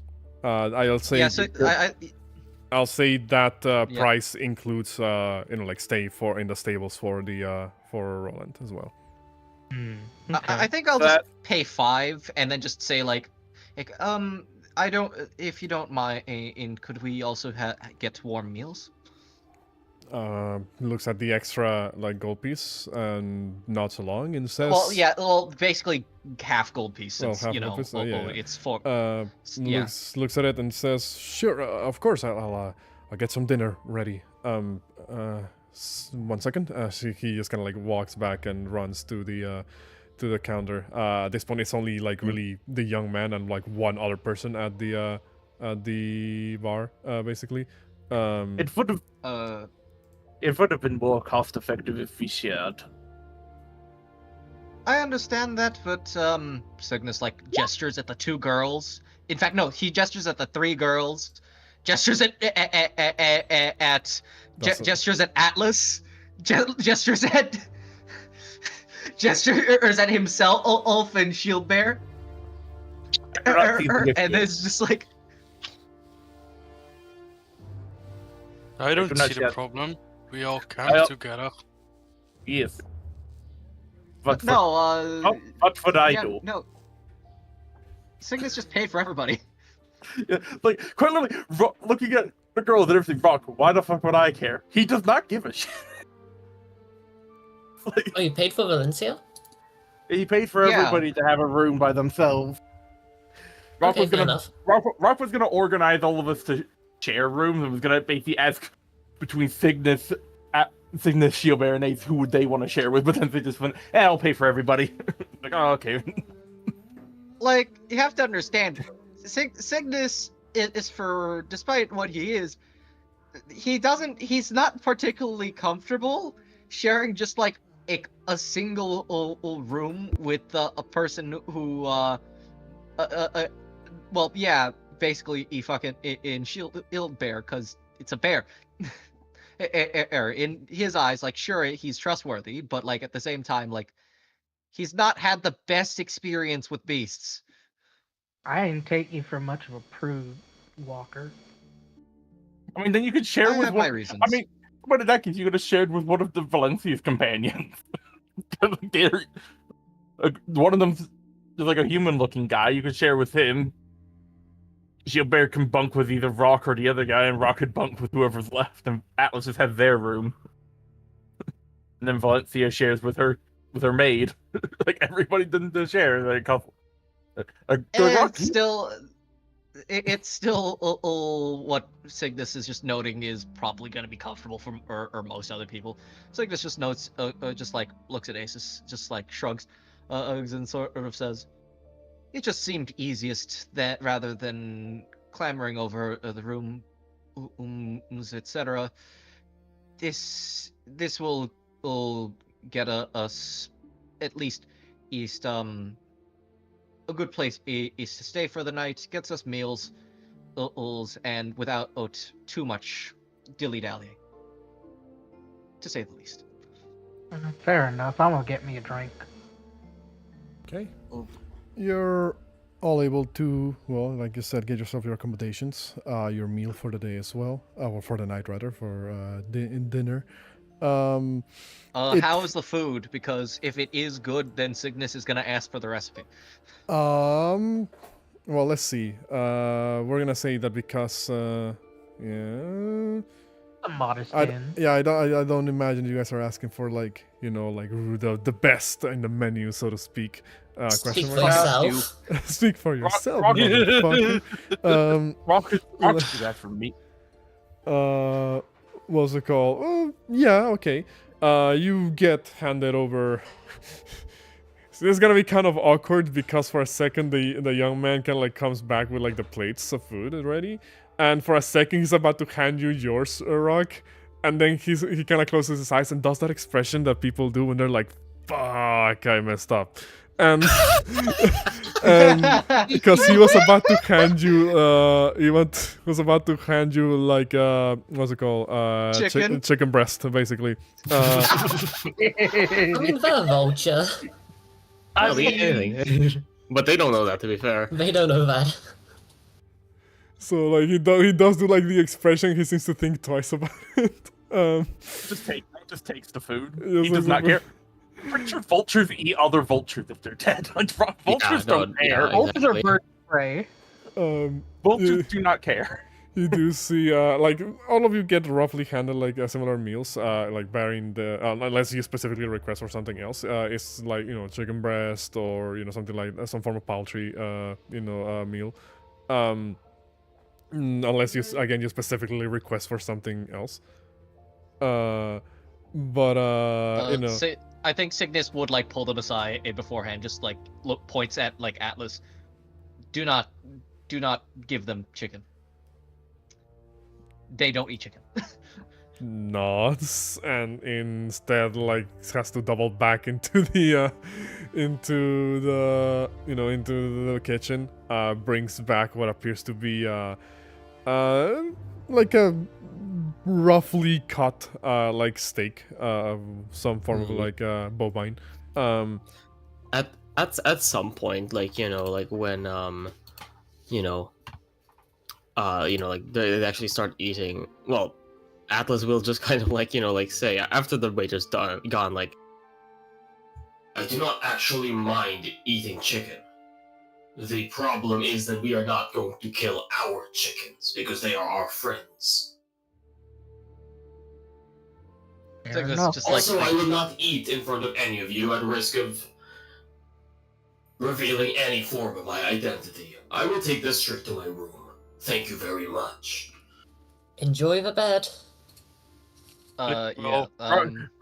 Rock, By the way, Signis would actually check the walls for wanted posters. You do see like a little bulletin board towards like one of the back walls of the inn. It does have like some wanted posters. You don't believe it has yours, but it does seem to even has like a very, very old like propaganda like poster that has clearly been like it has clearly not been like replaced yet. That you believe has Valencia's face in it. There is what appears to be a couple of different I guess little notes that are what you would imagine you'll find in like this type of like age sort of like little petitions of like has anybody found my lamb that went missing from my farm or something like that, stuff like that. News travels slow, I guess. Yeah. Cygnus would like go ahead. What does the propaganda say specifically though? Just asking. It's I imagine something among the lines of like those recruitment posters that you would find like ye old like Uncle Sam style sort of like things. We want thee to join. Think you have what it takes to protect the kingdom of Drangleic? Test your might and join the Dragon Riders or something like that. But it looks like an old poster, like somebody, or maybe it's in the face. You notice like a couple of holes in it as well. Either it's very old or it has been defaced by somebody. I think Cygnus would probably see that it's being defaced. Like when nobody's looking, he would probably just scrunch it up. He would just like pull it off and scrunch it up, shove it into his pocket. Toss it aside. Dang. So Rock would look to Atlas and would say, before then departure, I have something for you, and I plan to give it to the rest of you as well after dinner. And you basically pull out a little, what looks sort of like a gummy or a type of candy, and say, it is a type of the treat I have made that contains herbs good for helping Vang sleep faster. I tend to use them before I go to bed to ensure that I get to sleep much faster and are properly rested. Bro's gonna prescribe us Benadryl. No, it's the friggin' ayahuasca gummies. Thank you. Ayahuasca or ashwagandha? Ashwagandha, that's what I was thinking of off the top of my head, but I know what I said because also friggin' medicinal shenaniganry that has you on spirit journeys. Don't take if you're not comfortable seeing things. Yeah, I was gonna say, this is the thing. I'm just copying the image. What would Cygnus say to Schubert? Cygnus would nod. He wouldn't comment though. That's fine. Valencia will ask the Signis, like, Mr. Walker, may I inquire about those masks of yours? Sure. Any questions in particular? Just I think at this point Signis has like somehow procured like a fucking in glass of wine. It just spawned. It's just like he has like he has like he probably has like his he's probably like kicked back in like a chair or something, not like on the top with legs on the table or anything, because he's not like a fucking heathen. He is like relaxed as he's like holding the a glass of wine as he like sips it. Any questions in particular? Why do you have so many? You've switched them out during fights, and well, you can apparently replicate my dragon breath. Cygnus like considers it for a second and just says, I learned a vast swath of knowledge during a very specific incident that I couldn't quite keep entirely to myself. So I entirely in my head. So I created these as he lays out, not like you've seen maybe like 4 masks in total, but like Yeah. give me a second. Let me see. Let me just yeah, I'm just gonna have to pull this up first. That is not it.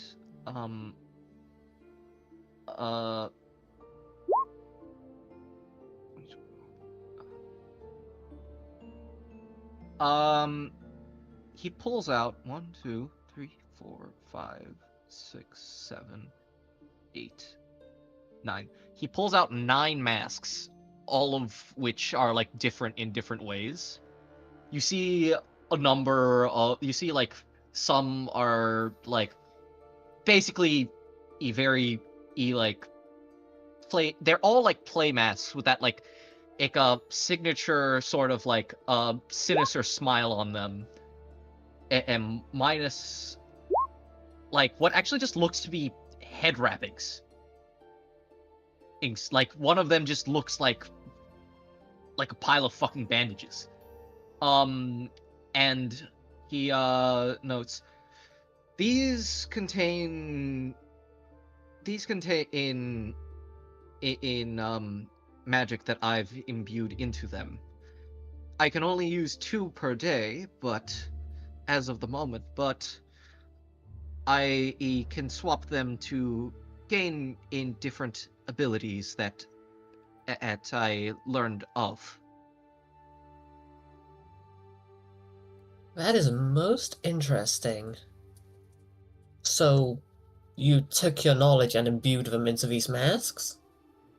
I take it? I would say that's the best way to put it. Everything that I can remember of what I learned.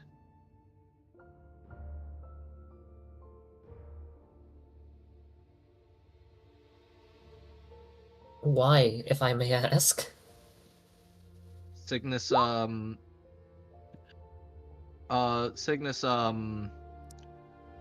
pauses and just says, Where do you even learn how to breathe like a dragon? It's not really a skill-based thing to breathe like a dragon, but it's more so the science and magic that's imbued in such a way that allows me to do so. It's not quite it as simple as as each gives me a discipline that I once learned. No, these are artifacts that I've crafted personally using knowledge that I've learned.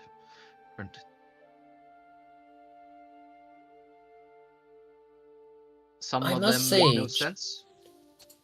Some of during them, that... sorry, continue. some of them make no sense. Some of them simply do. Each mask is its own. Each mask is its own. Each mask is what it is. It has its own story to tell. Though I would say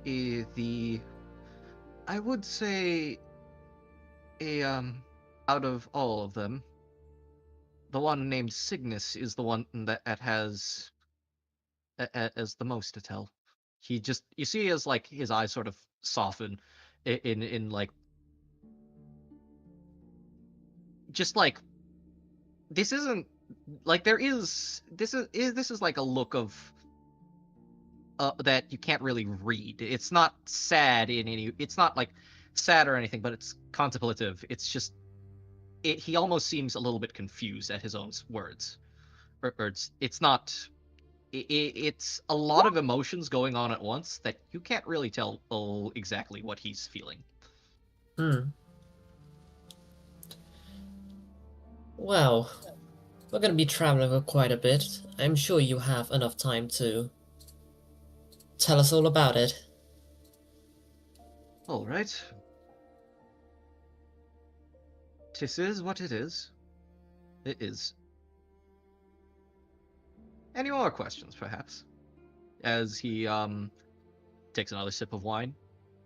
Because Signis answered her question about Mr. Jeremiah Walker, but at the same time, I think he left more questions and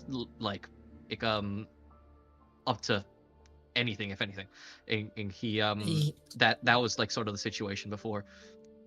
Yeah, Valencia will have more questions for later, but right now she just kind of like talks a bit quieter and just like asks you like, how do you do that with your dragon breath?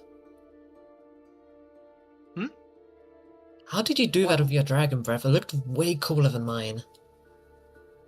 Signis thinks about it for a moment. It's a matter of being able to increase the heat in a very short period of time and funnel it into a much smaller surface area. The smaller and more potent the flame, eventually the air around it begins to, the best way to put it is burn, or turns to plasma. And as a result, that happens. He just like holds up his hand, and it's something that you'd probably have to practice and train. It's more of it's not really something I can very easily teach you, if anything. Lindsay just nods along with not a lot of understanding, but she vaguely understands what you're talking about. What the fuck is plasma? Yeah.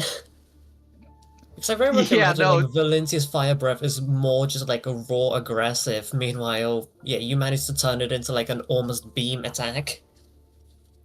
Yeah. Fucking Signis went from like normal fire to Shin Godzilla breath.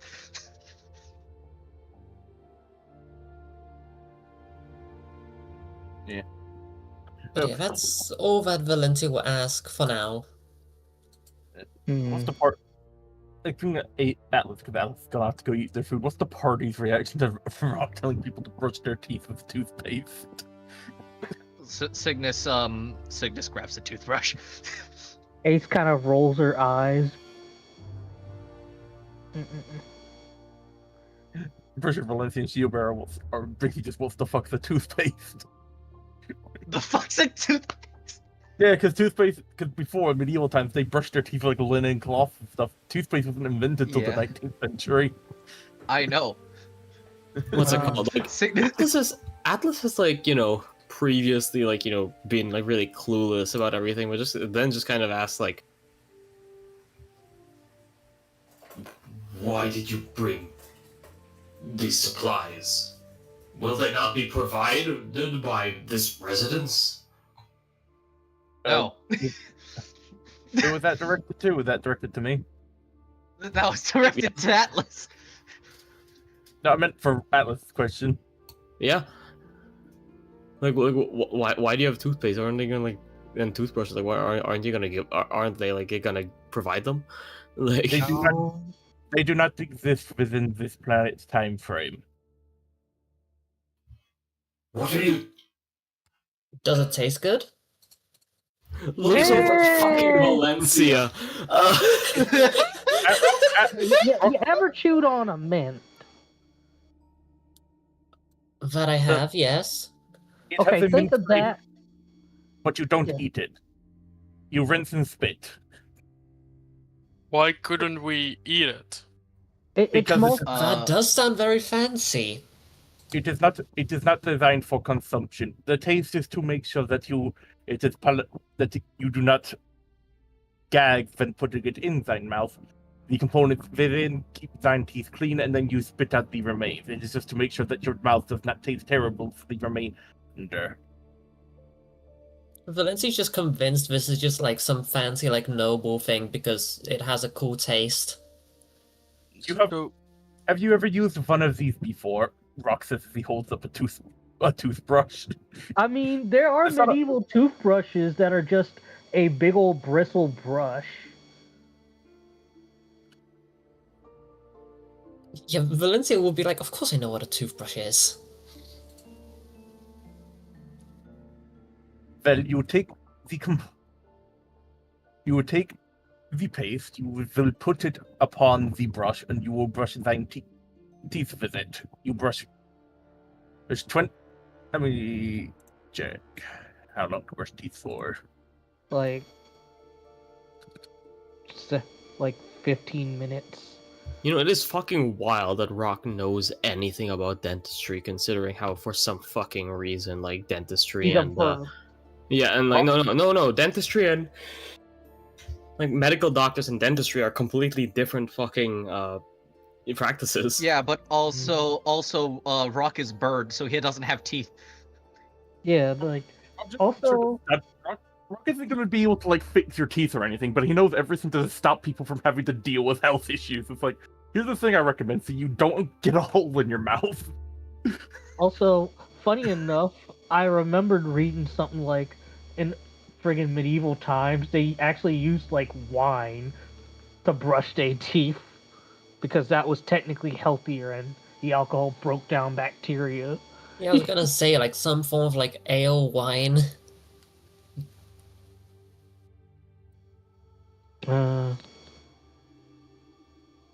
Probably after folks were eating, Ace would go and find Valencia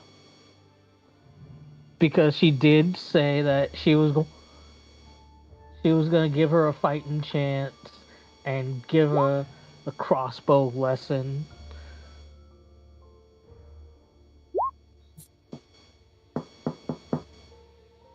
Scales, you're decent.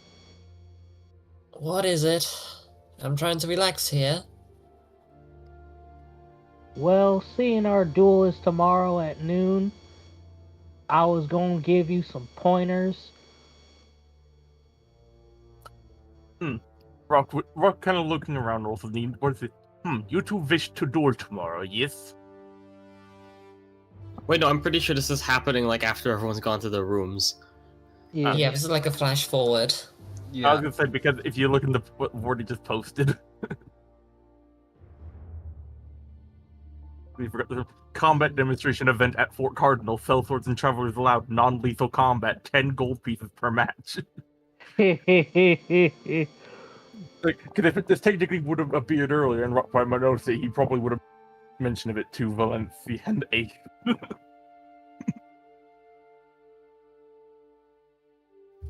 But yeah, so with let's do the Ace and Valencia scene though. Yes, as Valencia said, like, she's resting right now. What is it? You see Ace holding up the funkiest thing. Also, yeah, I can post it now because I have a fun little thing I drew. You see this, but you don't see the bowstring because she hasn't like cocked it yet. Well, I was gonna give you pointers on how to use it, so you don't use my old thunderbow. So when when it comes time for us to duel, you're not gonna shoot yourself in the dang foot. Why would I use one of your doohickeys? How about It put me at ain't any advantage? it ain't a doohickey, the thunderbow. Secondly, if y'all gonna duel, might as well. I'm not gonna. It'd be unsportsmanlike to not show you how to work it, cause we gonna have to draw. Cause well, we gonna have to draw, and I ain't gonna shoot nobody who inexperienced. With all due respect, I have my own weapons and I know how to wield them. Well, I guess the proud dragon rider is some thinks they can't use a fairly simplistic weapon that even a bandit can use. Mm-mm. I could most certainly use it with ease. I choose not to.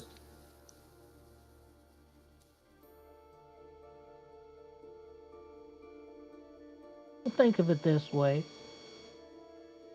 what wouldn't it be if you end up trouncing me? Wouldn't it sell your reputation more with taking besting me with one of my own doohickeys? And Ace puts the friggin' quotations.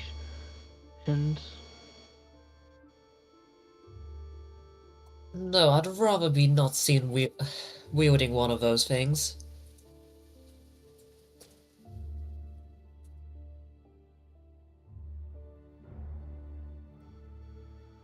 Well,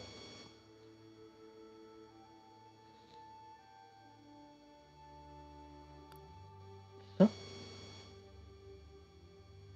seems well. In any case, we gonna have if you ready to you ready for our duel. And I saw downstairs there was a flyer for a little combat demonstration. And 10 gold,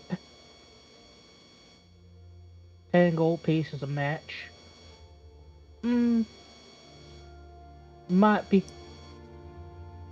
saves us the trouble of setting up a duel, setting up for a duel. That works for me. The loser has to pay the price. Deal. Ace extending hand.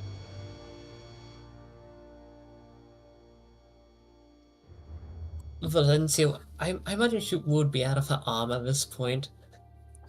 I imagine her like putting on a glove, shaking your hand, and then passing it off to Cersei. No. Before you do that, She's spitting on her hands, no. isn't she? Oh no! She is cool. You know she is a tomboy. She will spit on her. Nah, if y'all gonna have a duel, you gotta do. If you're gonna have a duel, it's gotta be official, like for the shake. Spit on And the Ace hand. does wear gloves, so Valencia very reluctantly shakes it and then gives the glove to the Cersei. Does she even give the glove to Cersei? Does she just throw away the fucking glove? Honestly, yeah, probably out of a window. Signis like watches it sail out from his room. They're getting along. She's a Like- Curious about to see how high she can make her bounty. You see that the bounty poster is actually older there, Shieldbearer. Like, no, it looks like it's been there for a bit. Yeah. He's probably been on the run for a while. Yeah. But yeah. Sorry, I didn't mean to interrupt. So yeah, Valencia throws the glove out the window. Like, I imagine with Ace's spit, it's not like hot, it just looks like steam a little bit. Because she's a fire Nazi. Why would you say that? Because she purposely wanted it to be like the friggin' Hawk and Phlegm shenaniganry. Like, just to gross her out.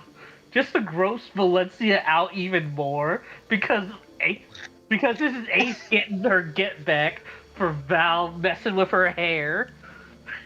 Oh my god. Okay. With that, the deal is signed.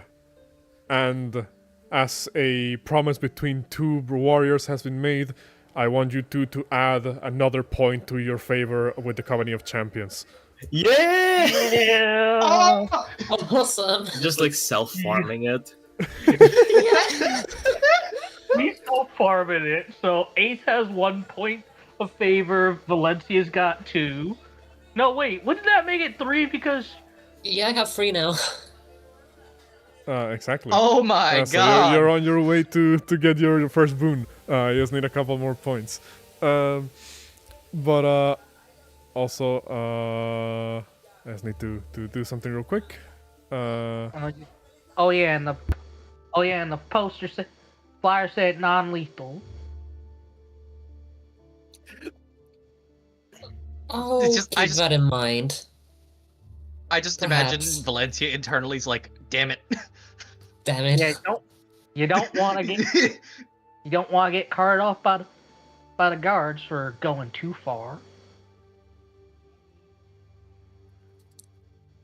Fine. I'll maybe stop at a ribble too. Okay. In that case... Oh, go ahead, sorry. I didn't mean... Well, yeah, I'll make sure not to smudge your makeup too much there, Val. Good night. Okay. Beautiful. In that case, we are at the agreed upon end time, but we're gonna end on a bit of a flash forward here. As Wait, I believe Shieldbearer also wanted to interact with Signis. That's Yeah, okay. but we can do that at the start of next session. yep. Yeah, Sorry, fair hold on. I need to make sure the Wookiee doesn't do something bad. Hey, bájate. Para acá. Sorry about that. We're gonna end on a bit of a flash forward here, and then we can cut back to Signis and Shieldbearer's interaction here in a moment. But just to have a bit of a cliffhanger here. When the next day comes, it seems like people want to see how this combat demonstration is gonna go here in Fort Cardinal. You will find yourselves let's see. Let me put like a nice, actiony song. That's pretty good. You guys will find yourselves on your way to Fort Cardinal, being allowed into the entryway by the guards after just a bit of a verification of who you are and what you're doing here for what reason. If any of you say we're here for the combat demonstration, then, well, they will let you in. And you will see that in that location, obviously there's a lot of Drangleic soldiers, mostly all of them from... similar rank and file that you saw the two, the two at the town's gates were. But you identify a couple of them that a couple of people here that don't seem like they are like they're soldiers, sellswords, adventurers, travelers, and the like that seem to be gathered here. In a moment, you see that overseeing this particular event. So I might as well just move you to like the little sparring grounds that I have here. Overseeing this particular event, you will see as a man with very imposing looking armor seems to walk up into the training grounds. The man, human seemingly, with long, so like blonde hair and a bit of a beard going on, will kind of walk into the grounds, and you see all the soldiers immediately like salute and stand at attention. You hear one of the soldiers says, "Captain Drummond, we stand at attention. We're ready to begin the event." You see as this man walks in, and yes, that is official concept art. That's the best I could find because nobody draws Dark Souls 2 fan art. The man walks in with this sort of like almost like Roman. The armor style almost kind of looks like a Roman centurion type of like style, and with like long red cape, kind of like flowing behind him. He says, "Soldiers, today is going to be but a demonstration. The skills of the finest of Drangleic are tested against each other and against the travelers who come into our fort. Make sure to give them a great show. But most of all, make sure to stand proud and demonstrate the might of Drangleic's forces." And he kind of like pulls out his like a greatsword from his back. He can like raises it up and says, "Let the event begin." And he raises. It looks like a medieval painting. Yeah. He raises it. Battle start, he says, as the people in the field, which may be you or somebody else, will begin their confrontation. And it is as we, witness the start of a quick event, a combat demonstration, that we will leave the session there for the time being. Yeah. I want to thank Nice. you all. Bear witness. Thank you all for being here and playing. I want to thank the audience for sticking around and watching for however long y'all did. I'm gonna make sure that Pate's name is there.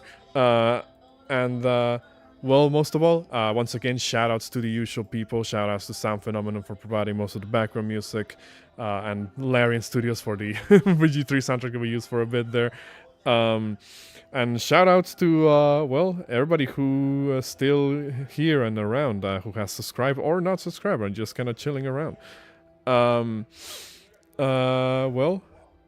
Before we leave off, anybody wants to give one final message? Stay hydrated. Check out Jericho's channel, and check out Bard's socials, and I guess Katya's socials. I don't know. I just write on AO3 and exist. Yeah, That's it. subscribe to the Art for Bard for my amazing art. I already said check out Bard's socials. Yeah, we on the road to 100 subs by July. We're also... The way you phrased that was subscribe to the Artful Bard for my amazing art. Mariah just claiming credit. You claiming my art that I worked hard on? You My audio. friggin' vulture. My audio twisted for a second there. No, that would be Rock, actually. But yeah. He made chill bear for me. We're also on our road to 100 subscribers. It would be pretty cool if we get that, in the next month. I think we're like at 83 at the moment, last I checked. I don't know if anybody subscribed during the stream, it would have given me notification, but I you know, it is what it is. Maybe I missed it. Anyway, point is, everybody, see you all next time in the next stream of Dark Souls Dirge of Drangleic. Goodbye, everybody. Bye. Goodbye. See you Bye-bye. around.